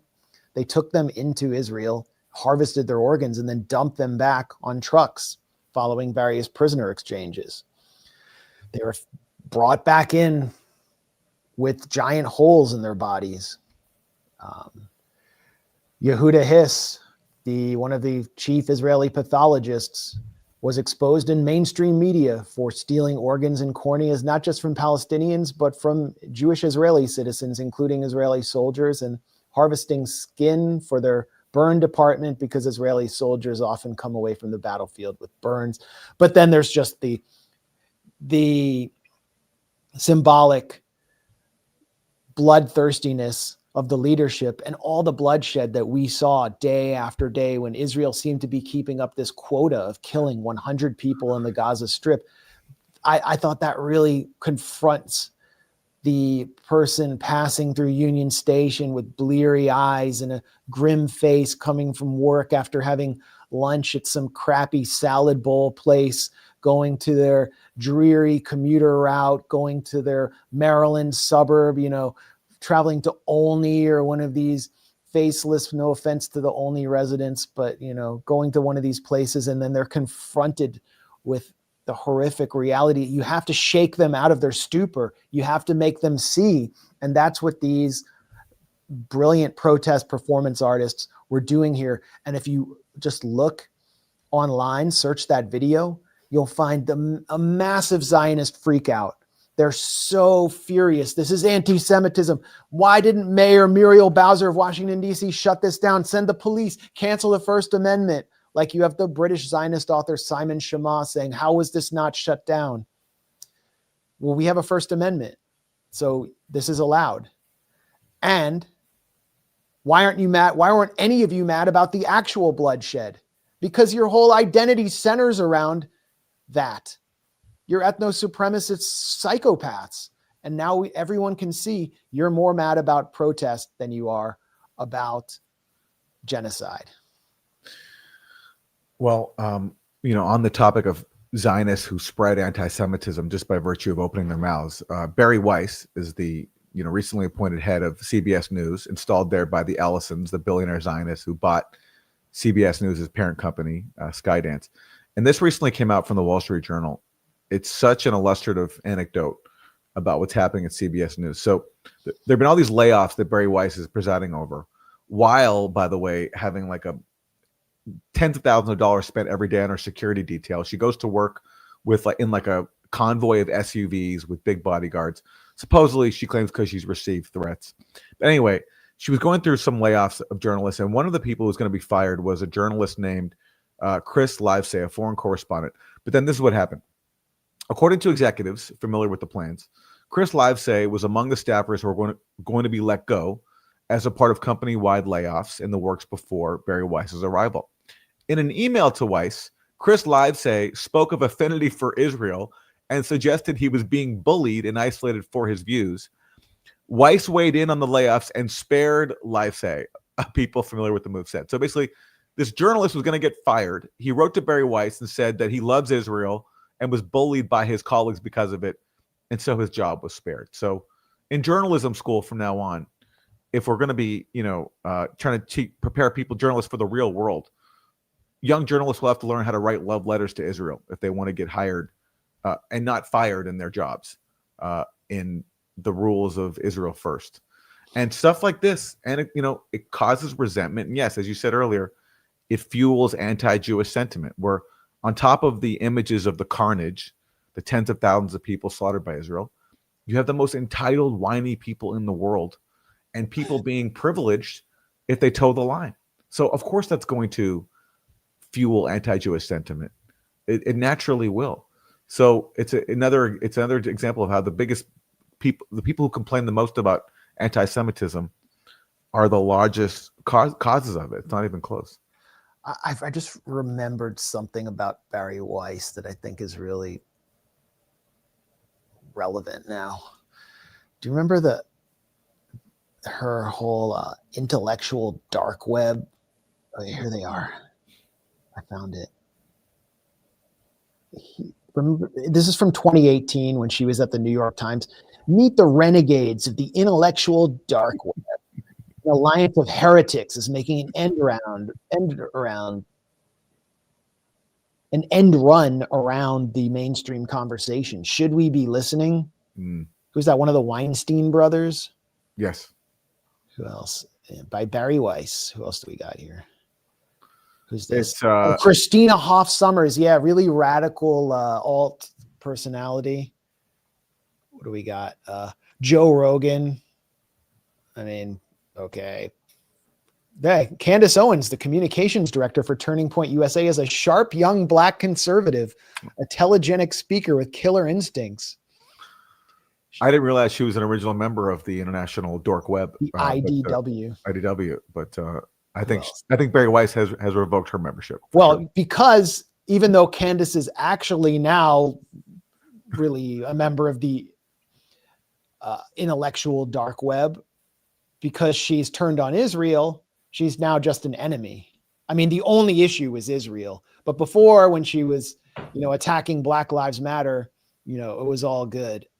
Who else do we got here? And look at the way they pose. Like, you have to go into the wilderness to find these path-breaking, forbidden ideas, like from Brett Weinstein and Christina Hoff Sommers, who's like, what is she, like a Manhattan Institute fellow? I've never heard of her, but probably Sam Harris. Yeah. I'm sure Sam Harris is in there. Sam Harris, Matt Walsh. Yeah, Sam Harris is here. Yeah. Until that time, I'd been criticizing religion. So the people who hated what I had to say were mostly on the right, Mr. Harris said. Yeah. This was the first time I fully understood that I had an equivalent problem with the secular left. Yeah, and on and on. I mean, it's like the kind of world of people who get on HBO on Bill Maher. Yeah. But they pose as some kind of alternative to the mainstream, when in fact, their only problem with the mainstream is it's not reactionary and regressive enough. None of them are taking on any tough ideas that are, difficult to communicate because you'll pay a professional price.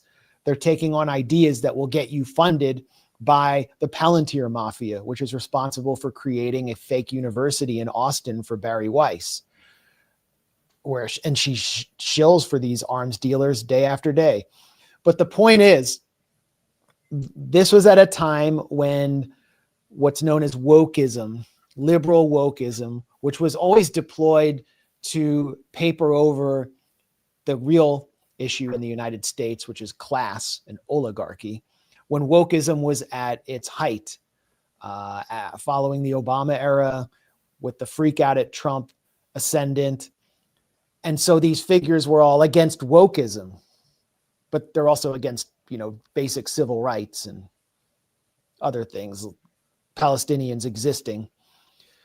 Now wokeism has basically been defeated, and we can see who they truly are. And they are the most censorious, cry-bully whiners who want to shut everyone down who offends their identity. The hypocrisy is astounding. Barry Weiss is leading them. So all of this, all this stuff about cancel culture it's been exposed.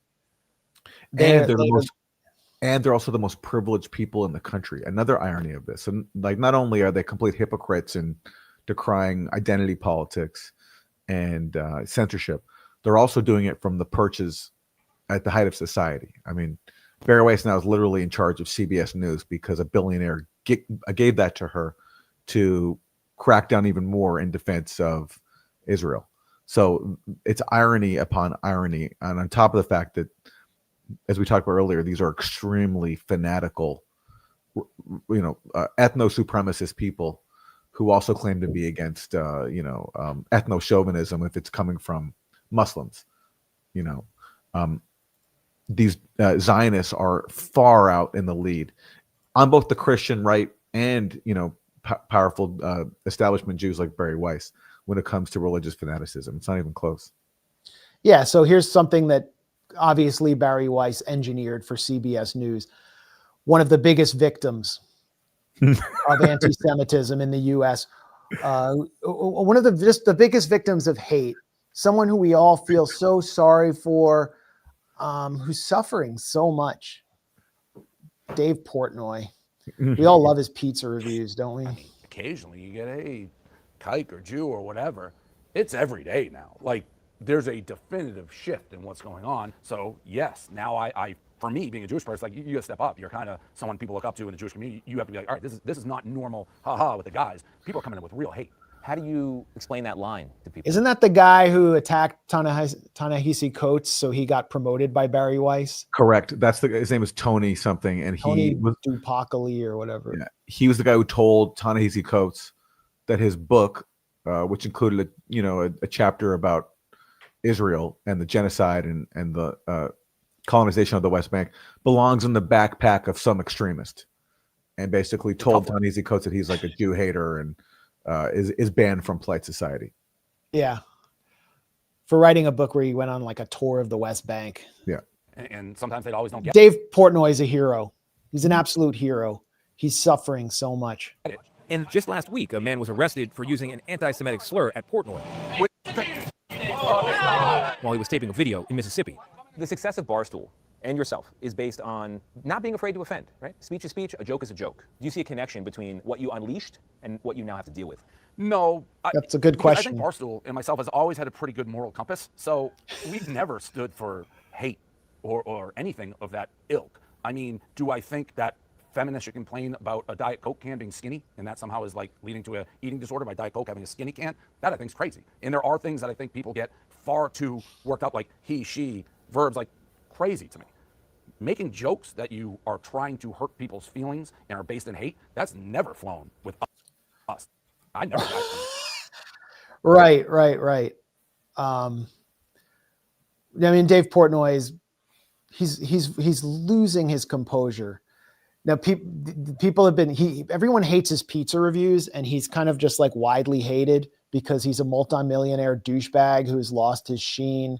Barstool Sports is kind of like 2016. He's very pompous, and these young guys are trying to get under his skin, and they know that the one way to get under his skin is to attack his very obviously thin Jewish identity. And it doesn't, I'm not exactly, it's pretty ugly the way they go about it. I don't think there's any question about that. But these guys, it's become this thing where Dave Portnoy, everywhere he goes, young guys are getting under his skin just because they love to get a rise out of someone who made his career generating outrage with his supposed humor. And now it's like he's threatening his own employees. He's lost any sense of humor and is exposed as the biggest cancel culture hypocrite. And StreamYard doesn't have this on yet. Kirk, if you just want me to kick him out, not mention it, not care that this kid is anti-Semitic, shut up. If you just want me to ignore it. Don't tell me to shut up. Shut the fuck up, you bald fuck. Okay, go ahead. This is Dave. How's that? This is his own employee. Oh, it's kill. I'll never recover from that, Dave. Go ahead, continue. I'll never recover. Well, you're the one who big boss man, don't tell. I'll tell you work for me. Okay, go ahead, continue. You little bitch, you work for me. Sure, you bet. For now, Oh, you continue. don't? For now, quit. I don't care. I'll take 500 grand. Is this show or not a show? Like, is a show or not a show? Like, we can't have a conversation? You're an idiot. Okay, continue. You're literally saying people should be allowed to make Jew jokes, say whatever they want right fucking now. That's Yes, I think people should be allowed to make jokes. So how many motherfucking Jews have to be killed before you stop? Hey, Kirk, if you just Can't take a joke, I guess. Yeah, he can't take a joke. And that's the thing. Like, he would make jokes that would offend people's identity as women. That's how he became notorious. But now it's about him and his identity, and he can't take it. And he says that, his own employee, his boy, didn't even make Jewish jokes. He wasn't even making a Jew joke. He was just saying people have the right to do it under the First Amendment. And Dave Portnoy says, that's going to cause the next Holocaust, and I'm going to fire you. And he abuses him on air. Oh, that's funny. Well, Max, Well, let's do it. Let's just, Okay. I really want to drill down this point. Okay. So people don't think I'm just defending, randomly going around throwing coins at Jews. No one does that to me, by the way, because I'm not a multi-millionaire professional douchebag like Dave Portnoy. You posted the following on your site. I never condone rape, but if you're a size 6 and you're wearing skinny jeans, you kind of deserve to be raped. Correct. I stand by that. I think it's a funny joke.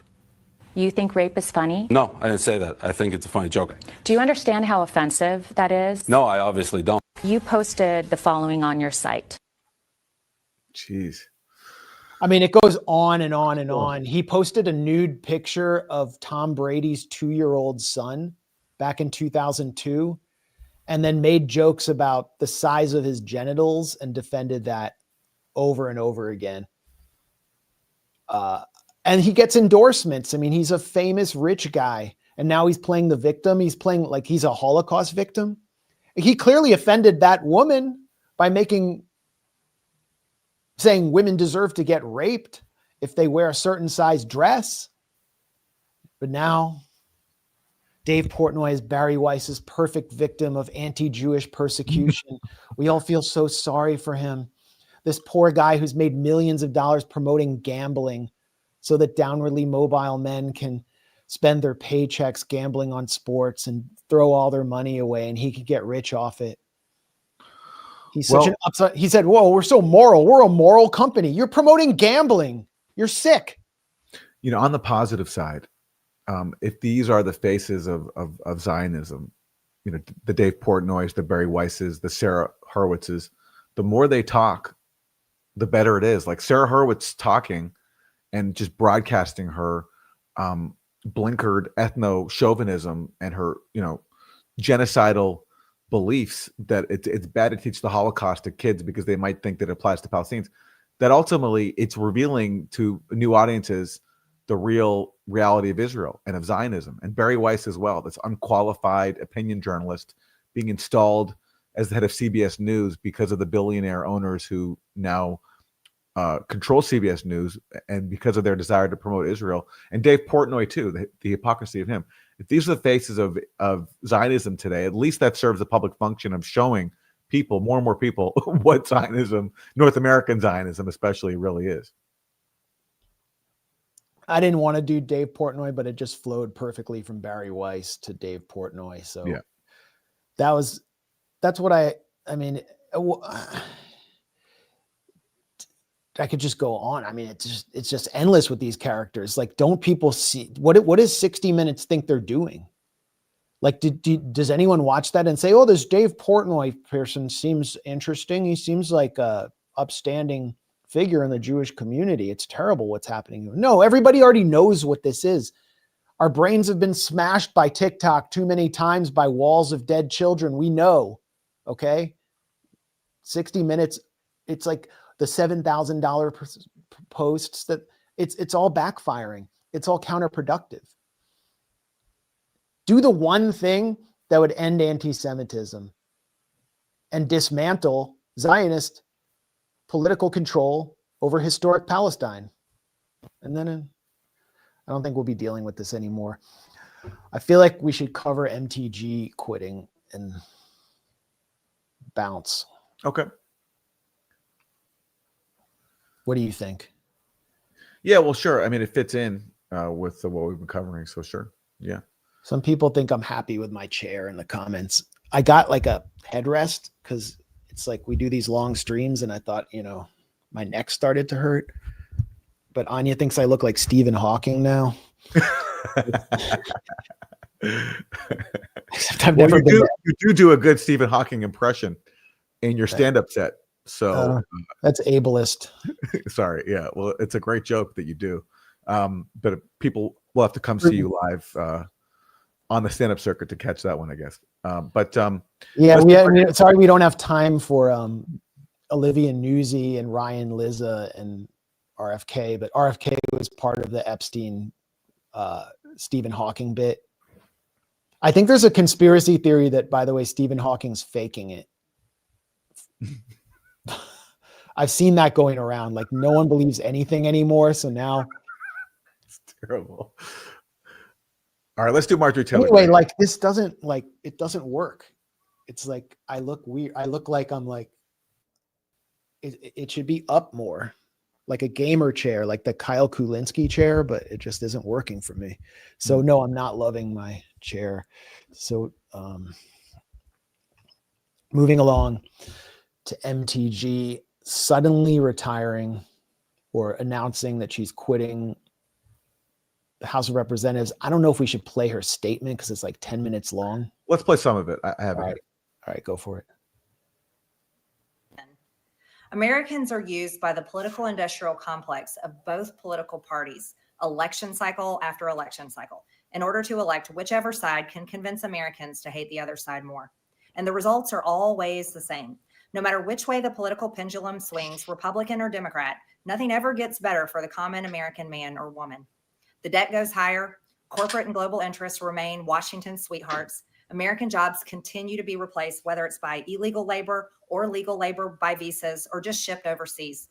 Small businesses continue to be swallowed by big corporations. Americans' hard-earned tax dollars always fund foreign wars, foreign aid, and foreign interest. And the spending power of the dollar continues to decline. The average American family can no longer survive on a single breadwinner's income, as both parents have to work in order to simply survive. And today, many in my children's generation feel hopeless for their future and don't think they will ever realize the American dream.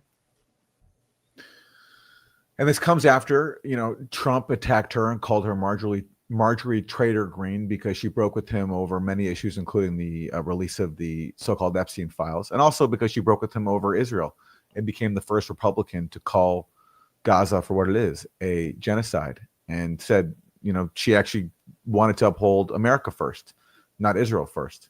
And so I'm surprised, though, to see her resigning. I thought she was in it, but I guess falling out of favor with Trump in her political situation just becomes untenable, on top of falling out of favor with the Israel lobby, which also is very, very powerful. Well, Marjorie Taylor Greene came into Congress campaigning as the ultra MAGA congresswoman. I don't know if you remember, her first campaign ad was her holding an AR-15, I think, an assault rifle, campaigning on the basis of Second Amendment, anti-immigrant stuff. She was very anti-Palestinian for much of her tenure. She voted with the GOP on all of their measures to slash healthcare for Americans. She complained about, during the inflation crisis under Biden. She joined the chorus of the GOP correctly complaining about the high price of infant formula, baby formula, and the unavailability of baby formula, but then voted against subsidies to make it easier to afford baby formula. And when Trump got into office, something changed. Remember, she actually attacked JVP, Jewish Voice for Peace, when they protested the genocide in the U.S. Capitol and said this is an insurrection. She led the charge to censor Rashida Tlaib for condemning Israel. And then something began to change. I mean, it had already been changing. She was emerging as, I think, one of the most articulate opponents of the Ukraine proxy war. And she then began to speak out about the Gaza genocide. She noticed that Palestinian Christians existed. She started to stand apart from her peers on that issue, to the point where she was actually condemning AOC for not voting to cut off so-called defensive weapons to Israel as well as offensive weapons. And she really became like the moral voice on Palestine, other than Rashida Tlaib, in the House. And then finally, she broke with Trump and Mike Johnson and the Republicans on Medicare when they were going to cut ACA subsidies for Medicare for Americans, because there were so many people in her district who didn't want their Medicare cut. And her own family too, and her own family. And I mean, and Trump basically lied to his base, because he never said that he would cut Medicare, and then he supports the shutdown of the government in order to do it. Trump's base was never in favor of cutting Medicare. So she in many ways was standing with the base, but also I think she was getting out ahead of the curve, because the support for Zionism has collapsed among the Republican grassroots. There's no support for anything Trump is doing to threaten Venezuela. I think only 30% of Trump voters, according to a new YouGov poll, support his show of force and potential regime change war against Venezuela. It's all gone. So she was kind of emerging as the moral voice along with Thomas Massie. AOC has accused her of quitting in order to basically make money and avoid the political consequences and backlash she would get from Trump, and said that, or pointed out that she quit 2 days after she was eligible to receive her pension, and accused her of massive amounts of insider trading using the financial intelligence you get as a House member to increase her wealth from $700,000 to her personal worth to something like $25 million through stocks. I don't know if that's true. That's what she's accused of doing. I think being in the House is so, and especially as a Republican member, is so thankless under Trump, where he demands total loyalty for an agenda that's gone so far awry, that she has a better future as a political pundit. I could see her being on The View. She's getting treated to favorable interviews by CNN, which was calling her an anti-Semite who believed in Jewish space lasers just a few years ago. Her stock has really risen inside the Beltway and across Middle America. She could probably run for president in a Republican primary. So I think getting out at the right time. And now Thomas Massie's sort of alone, exposed to the wrath of Donald Trump and his Israel First billionaires who are pumping money into his district to support his ouster. What do you think? I don't have much to add. I think obviously she said so many things over the years that were so offensive, including recently, like after Zora Mamdani won, she tweeted out an image of the Statue of Liberty, in a burqa, right? So, whatever transformation she's undergone still has its limits. But so all that said, I appreciated that she was a rare Republican willing to call out the genocide in Gaza. As you said, she voted against the Iron Dome, whereas a progressive like AOC didn't. And that was admirable. And she also, from the start was a staunch critic of the Ukraine proxy war. And she exposed that on certain issues, or she was one of the Republicans to expose on certain issues like the proxy war in Ukraine, Democrats were basically handing the anti-war mantle to Republicans like her, because unlike a faction of House Republicans, every single Democrat, including the Squad and the whole Progressive Caucus, everybody voted every single time to fund tens of billions of dollars for the Ukraine proxy war, whereas Marjorie Taylor Greene did it. And she would actually use that to mock people like AOC when they would, when AOC would talk about progressive values, and she would say, like, why are you voting for a proxy war? So, and that was admirable, even though she did so many things that, of course, were so offensive and bigoted and racist. I mean, like the attacks on Rashida Tlaib among them. But it seems like recently she got in a tussle with Cori Bush early on. She basically was just confronted her in the hallway. They were pulling off earrings and taking off the high stiletto heels. She was very aggressive in the halls of Congress early on. But I think she kind of the culture changed her. Yeah. And I think she is leaving a different and generally better person 100%. than the one who arrived to impress Donald Trump and what she thought. And it does, she is really channeling a part of the MAGA base that is sort of fed up with the fake polarizing politics. Yeah. And on the issue of healthcare, I mean, the fact that she was willing to call out her party on that, to call out the betrayal of working people on that, on not extending subsidies, even though Obamacare is a totally dysfunctional program. The Republican option was basically just to give people even less and to let these subsidies run out and throw 20 million, make healthcare even more expensive for 20 million people. And her point was that Republicans have no alternative, that they attack Obamacare, but they don't present their own plan, because their own plan is simply to continue with even more devotion to this for-profit healthcare system that doesn't provide people with the healthcare that they need. And so she was the only Republican willing to call that out, with the exception of sometimes maybe Josh Hawley.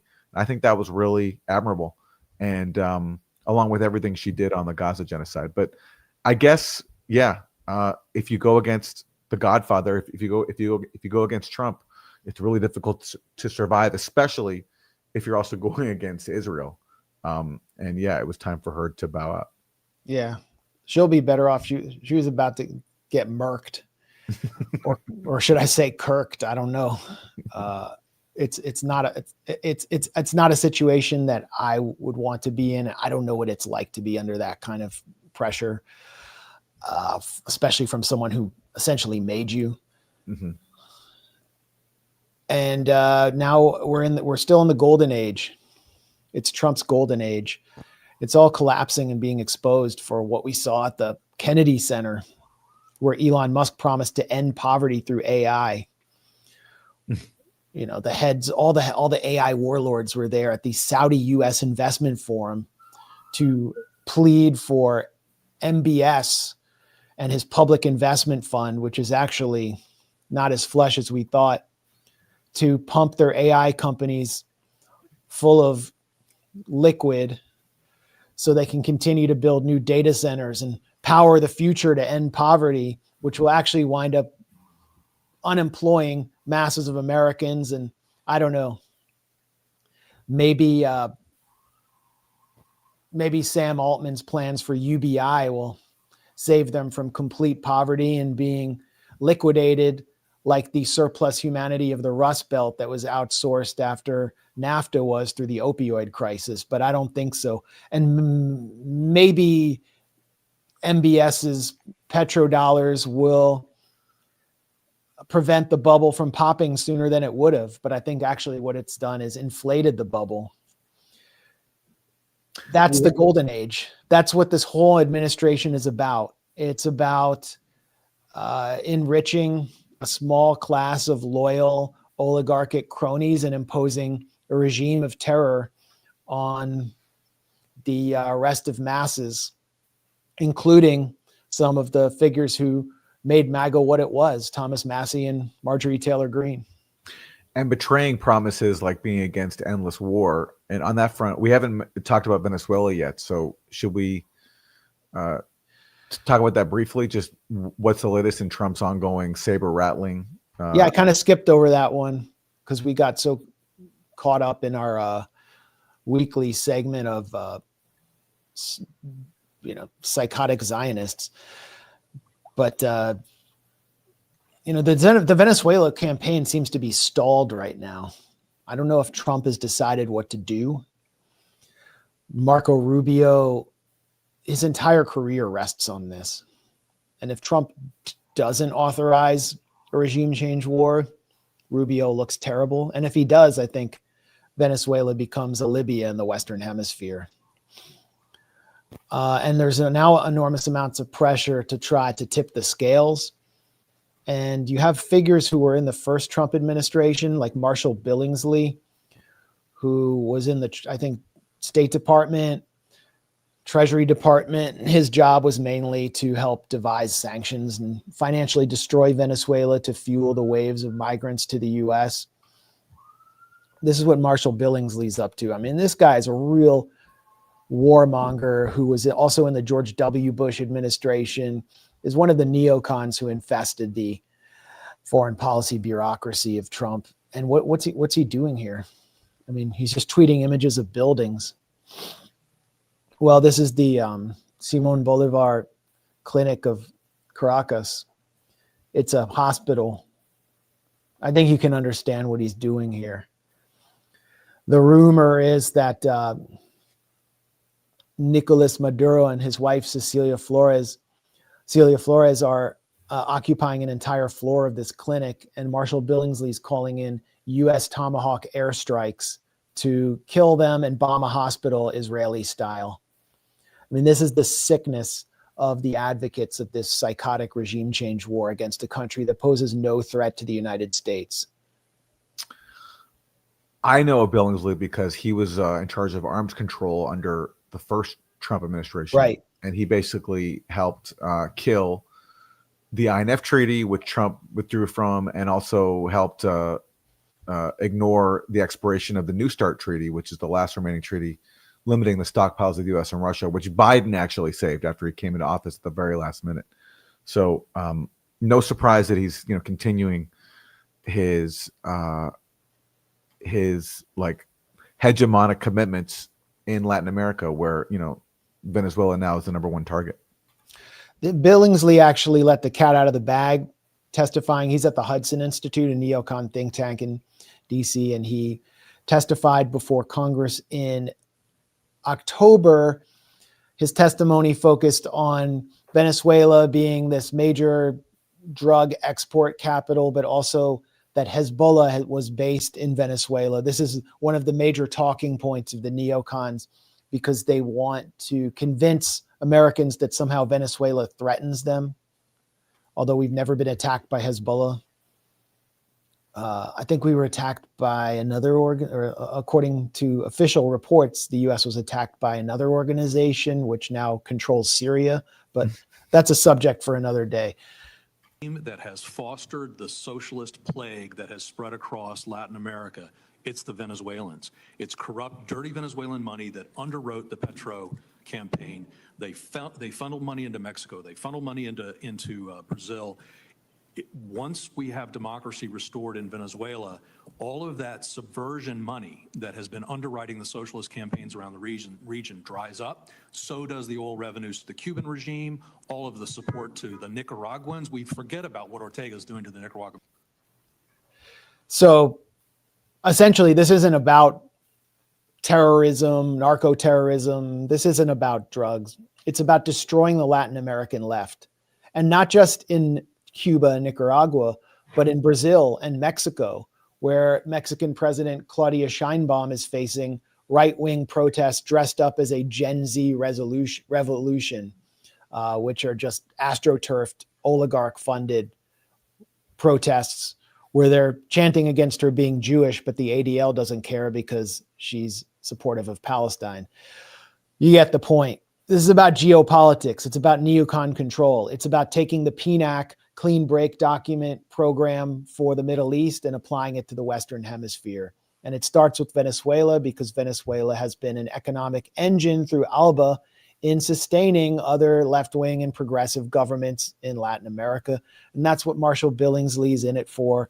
That's what Elliot Abrams has surfaced this week to call for regime change. And you know who's against it, against this program? It's not just almost the entire voting public of the United States. There's almost no one outside of South Florida who supports this, outside of the Gusano industrial complex. It's also the top JAG lawyer at U.S. Southern Command, the top military lawyer at U.S. Southern Command, has said that boat strikes are illegal.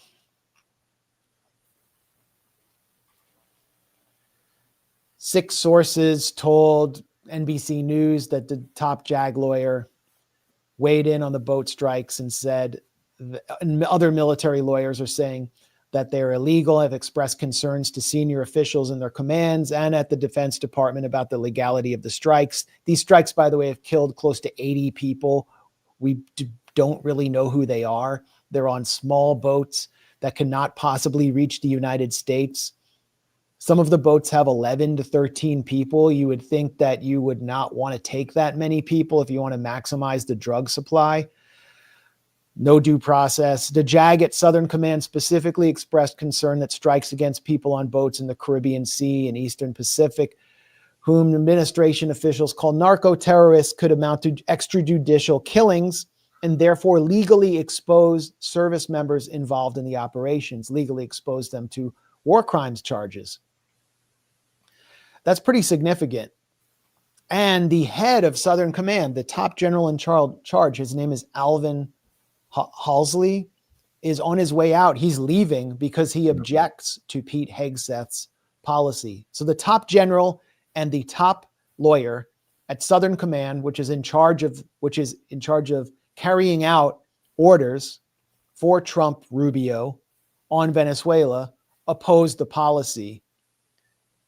I don't know if we've ever seen anything in recent times like this. No, and this is after they also forced out the chair of the Joint Chiefs, C.Q. Brown, who I've been told was also not a big fan of Trump's regime change plans, both in Latin America and also in Iran as well. So, but yet, look, Let's talk about Gregory Meeks. Here's the opposition. Yeah. So Democrats recently had this like sort of like half-hearted effort to have a measure in Congress to, curtail Trump's regime change war in Venezuela. It failed.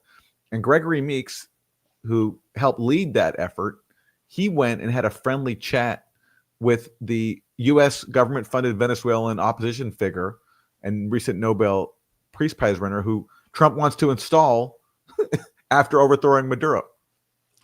Yeah, this is, there it is. It looks like... Just scroll down a little bit. Scroll down so we can see them both. There we go. Here's the photo that Gregory Meeks tweeted of him and war-crazed fanatic Maria Corina Machado, who personally called on Benjamin Netanyahu to stage an Israeli military invasion of Venezuela. And Gregory Meeks was supposed to be the leader of the war powers resolution to stop this war. Why would you do this? Like, why do you feel compelled to tweet this image showing that, it looks like just like they're best friends? What were they even talking about? We don't know. But it helps explain why the war powers resolution was so poorly crafted.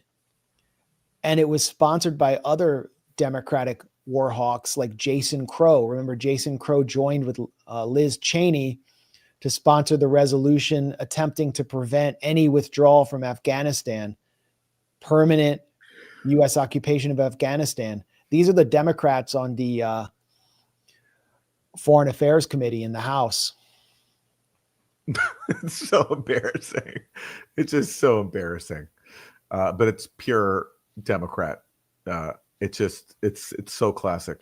Oppose Trump's regime change war in Venezuela while propping up the figurehead he wants to install after regime change in Venezuela. Democrats.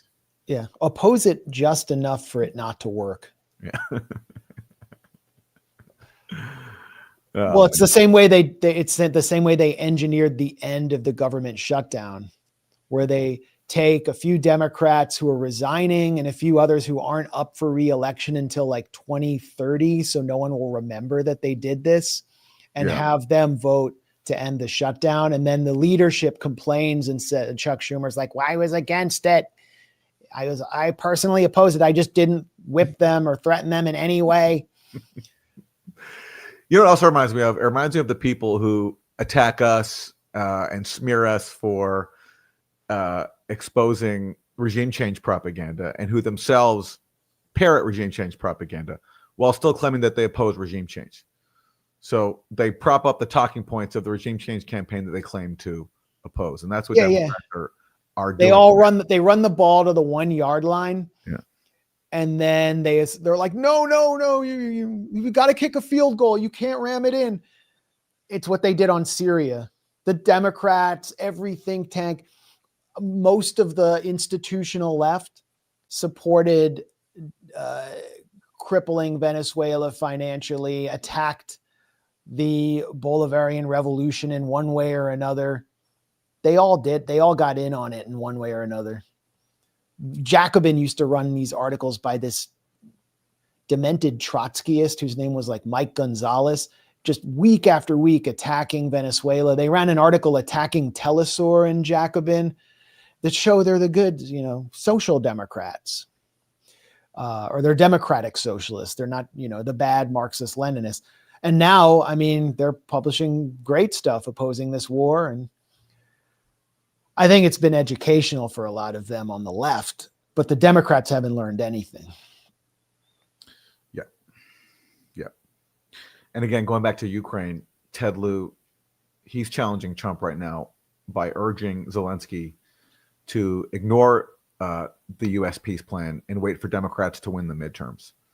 So a lot of people just haven't learned the lesson. Like, putting aside what's moral, what's just, that these wars aren't popular, but yet it's incredibly difficult for anyone in Washington to bring themselves around it, actually substantively challenging them. And one of the people who has meaningfully challenged endless wars, Marjorie Taylor Greene, is now leaving us. The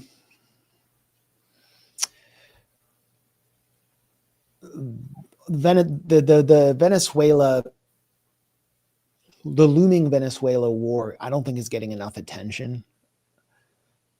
And but I think it will be a defining moment in the Trump administration, and it will be definitive or pivotal in determining who the front runners in 2028 are, in addition to determining the future of life in the Western Hemisphere, because it will be so destabilizing if they actually attempt some sort of special forces invasion, as Elliot Gargamel Abrams has called for. So we're going to continue following it. It was really satisfying to be able to expose the former U.S. ambassador and veteran coup plotter James Story on Piers Morgan. You know, those opportunities don't come every day. And we tried to interview him at the Grayzone or get his comment on his coup plotting, and he refused to speak to us. So I got to, confront him about that there. I don't think we need to replay it, but I think we should. For anybody who missed it, this was a masterclass. Well, thank you for saying that. Well, it was great. So you're on Piers Morgan. You're there with James Story, as you call him, the virtual ambassador to Venezuela, because what his real job was being stationed in neighboring Colombia and just plotting a coup against Maduro during Trump's first term. And so you get to confront him, and it's just a classic exchange where there's facts, a barrage of facts from you, and it gets met with the familiar smear tactics. I can play it on a little faster speed. Here we go. All right, well, I'll be right back when this is over. All right.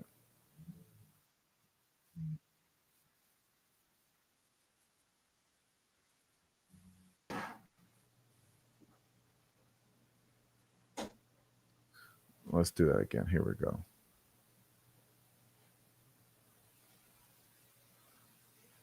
Okay. And just to quickly respond to 2 points the other panelists made, Mike Baker accused me of wearing a tinfoil hat. The truth about the Cartel of the Suns being I said I forgot mine. Okay, fine. I just want to point this out for viewers. The truth about the CIA founding the Cartel of the Suns to ship cocaine in the United States was exposed to a national U.S. televised audience by Mike Wallace on 60 Minutes in 1993, back when 60 Minutes reported on the CIA and not on behalf of the CIA. And just quickly to respond to virtual ambassador Story, who accused me of ad hominem attacks. You are a government official. You are a veteran coup plotter, and it is legitimate for a journalist to scrutinize the activities of a coup plotting government official who in February 2021 hosted a insurrectionist summit at the Marriott Hotel in Bogota. You, with Leopoldo Lopez, the US-backed coup leader who staged multiple failed military coups and led violent riots that saw Afro-Venezuelan citizens burned in the streets. Check out Orlando Figuera. And Carlos Vecchio, the fake ambassador to Venezuela, who is actually the lawyer for ExxonMobil, which seeks to regain its control of Venezuelan fields. There's a lot of facts right there, but just keep in mind what Max just said directly about James Story, and watch to see if James Story refutes any of it. It's very telling. This is one of the most deeply anti-democratic opposition movements led by Maria Corina Machado, who has led several coup attempts in Venezuela. I mean, it's basically like January 6th again and again with the sponsorship of the U.S. Embassy, violent riots that have killed hundreds. I personally watched Maria Corina Machado attempt to take over La Carlota Air Base in Caracas while the U.S. was trying to ram aid trucks into Venezuela, which the Venezuelan opposition subsequently burned and blamed on Maduro. This is a corrupt opposition that stole millions of dollars from Citgo after the U.S. stole it from Venezuela. This is a corrupt opposition that has paid millions to U.S. mercenaries like Jordan Goudreau, who I interviewed, who has personally described to me what the real agenda here is, which was for Trump Incorporated cronies to get their hands on contracts and to plunder Venezuela's rich mineral wealth and oil. Ambassador Story revealed the agenda himself when he appeared on a straightforward propaganda piece for regime change on 60 Minutes and said, Nicolas Maduro is a bad actor sitting on the world's largest oil reserves. Well, that's why you consider him a bad actor, because there's plenty of bad actors in the world, and neither of you will condemn ICC wanted war criminal Benjamin Netanyahu or call for his arrest, will you? Neither of you will talk about Ecuadorian President Daniel Noboa's role in the international drug trade through Benita and his family family shipping company. I mean, the list goes on and on. I could spend the next 45 minutes talking about U.S. sponsored bad actors, but they're our bad actors. The reason Maduro's a bad actor is because he's sitting on I think oil it's only fair that rather than giving you another 45 minutes to expand on that, let me ask Ambassador Story for his. I'm going to give you a right of reply to that. So, I mean, of course. I mean, Max is often wrong and never in doubt. That's his stock and trade, and he will never say anything bad about Putin because that's where his finances come from. If you actually listen to what accuse me of being funded by Russia? I've been specifically talking about. A U.S. official is lying about me being funded by Russia. This is all they have is lies. For supporting democratic actors in the country. Nobody wants to talk about Fernando Albán being thrown off the 10th story of El Ecoide. Nobody wants to talk about Captain Acosta Arevalo clearly near death in court, begging for help. The human rights abuses, the killings, the destruction of institutions within Venezuela, and then you have this democratic opposition which has done everything. They've gone out into the streets and they've protested.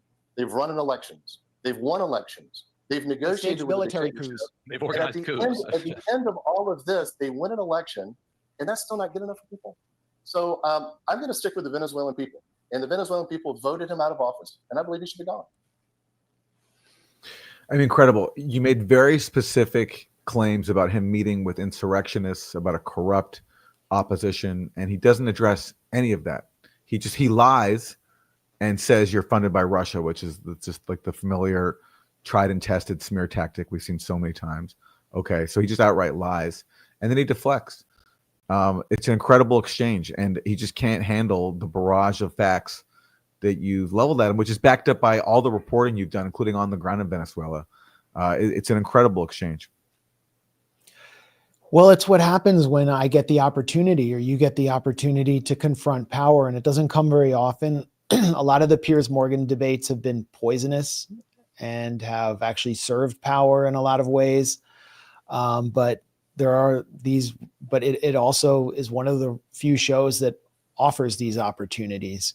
And I was able to speak uninterrupted for a couple minutes, and which allowed me to break down the very facile logic underpinning the decades-long U.S. war on Venezuela.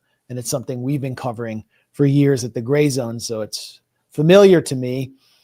And the ambassador, who I don't know, signed up one day to be like Marlon Brando's character in The Ugly American or like some figure in a Graham Greene book, he had nothing to come back with except that there's been human rights abuses in Venezuela. Well, I mean, how does that work? Like what just happened in Gaza? The U.S. is sponsoring the most sickening human rights abuses around the world. It doesn't justify a regime change war. Yeah. A lot of the figures he was naming too were like, had been recruited as U.S. assets. It's the U.S. war on Venezuela that fuels a lot of the human rights abuses when you put a government on a war footing. He can't even address that. But basically there was no response. And then the other guy is Mike Baker, who is a former CIA agent who Joe Rogan, I think, had introduced to the public. He'd gotten prominent through a few conversations where Joe Rogan really seemed to like him. And he was just babbling incoherently. He said almost nothing. I didn't even need to acknowledge his existence. Yeah, no.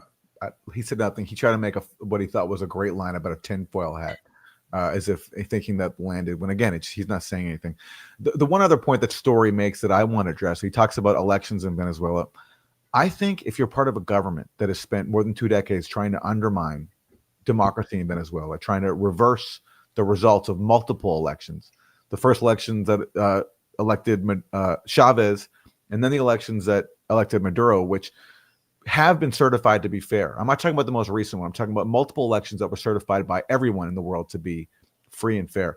You lose the right to opine on their elections if you've been devoting your government's efforts to try to destroy democracy through regime change, through sanctions that destroy an economy. Nobody in Venezuela voted for U.S. bureaucrats to try to like creatively design sanctions that destroy Venezuela's economy, cause migrants, literally steal Venezuela's resources, as you talked about with the theft of Venezuela's oil company.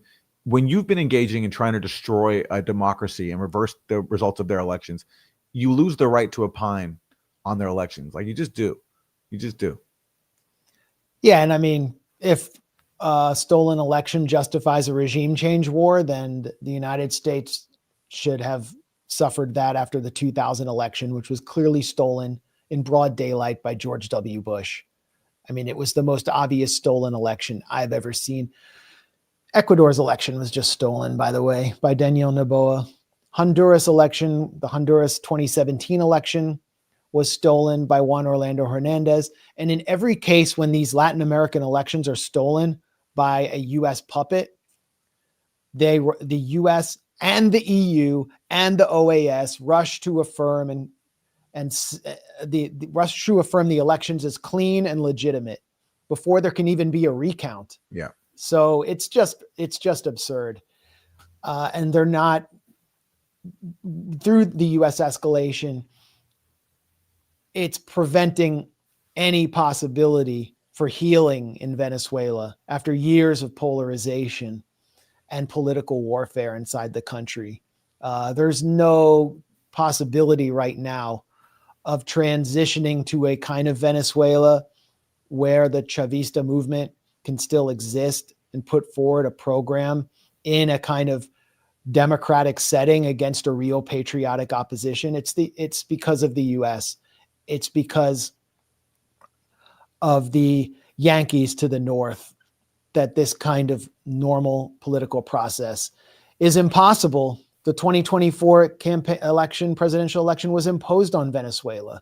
The Biden administration said, either you hold an election now against this fanatic Maria Corina Machado, who is Pinochet in a skirt, who has said that she will purge Chavismo from all of society, who will topple statues of Hugo Chavez and change the names of stadiums and do what Banderites have done in Ukraine to all iterations of Russia, then you will not have sanctions removed. You must hold this election or we will continue to sanction you and destroy what's left of your economy and turn your people into migrants. And so they held the election for some sanctions relief. Then what happens? They hold the election and they wind up getting more sanctions and a regime change war. You just can't win with Uncle Sam under these conditions. So one interesting thing, though, I wanted to point out about that debate, though, if you listen really carefully, is that neither Mike Baker or James Story were that enthusiastic about this war.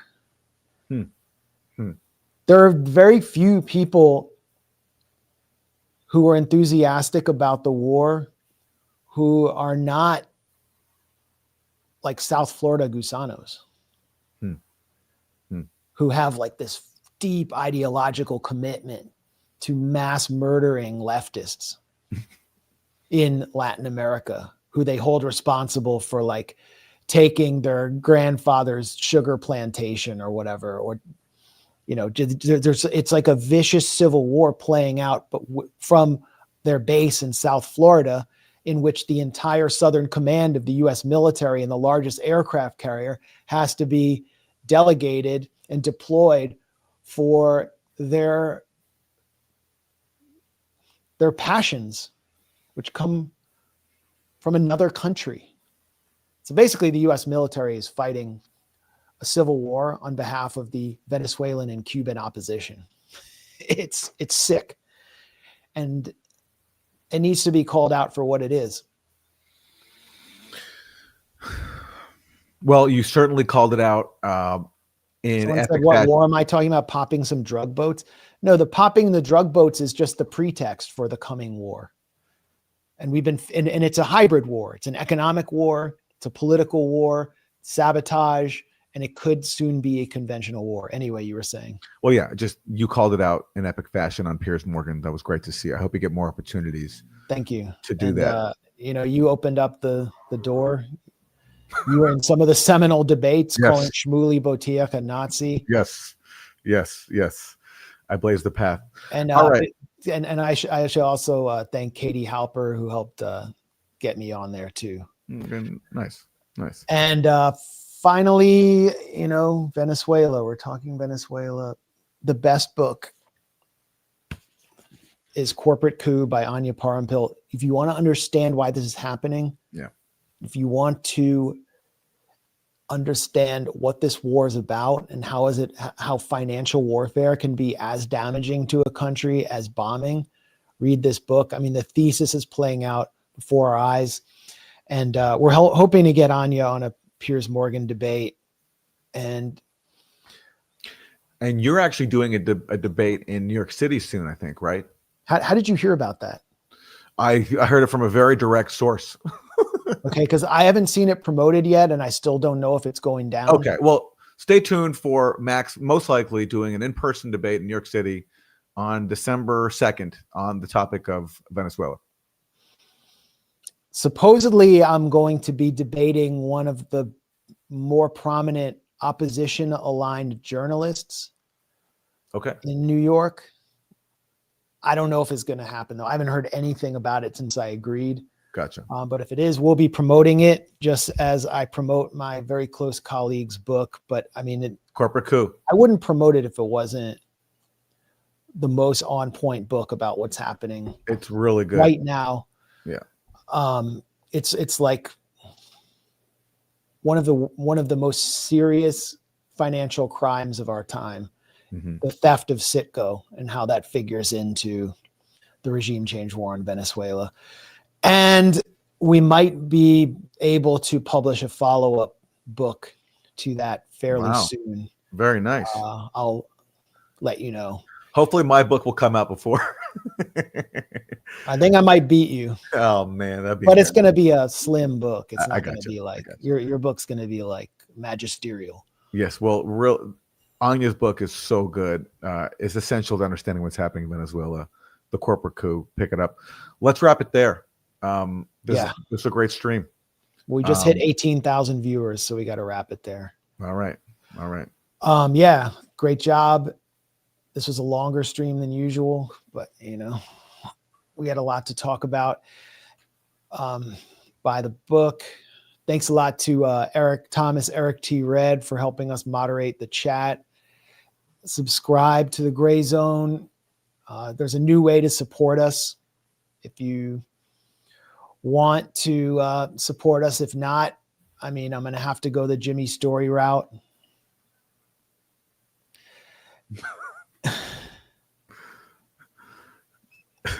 And I'm going to have to go the Tenant Media route.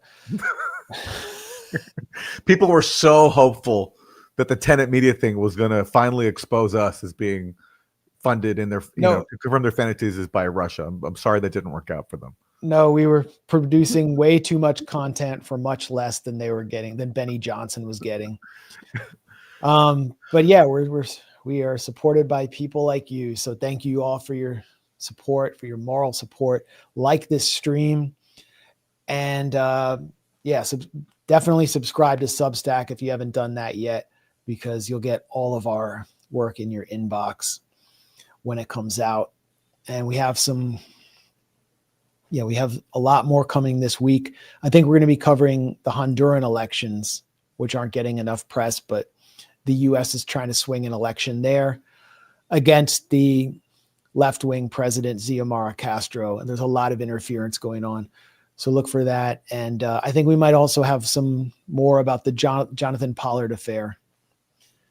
Thanks a lot for joining us. Thanks a lot, Aaron. See you all next week. Peace. Peace.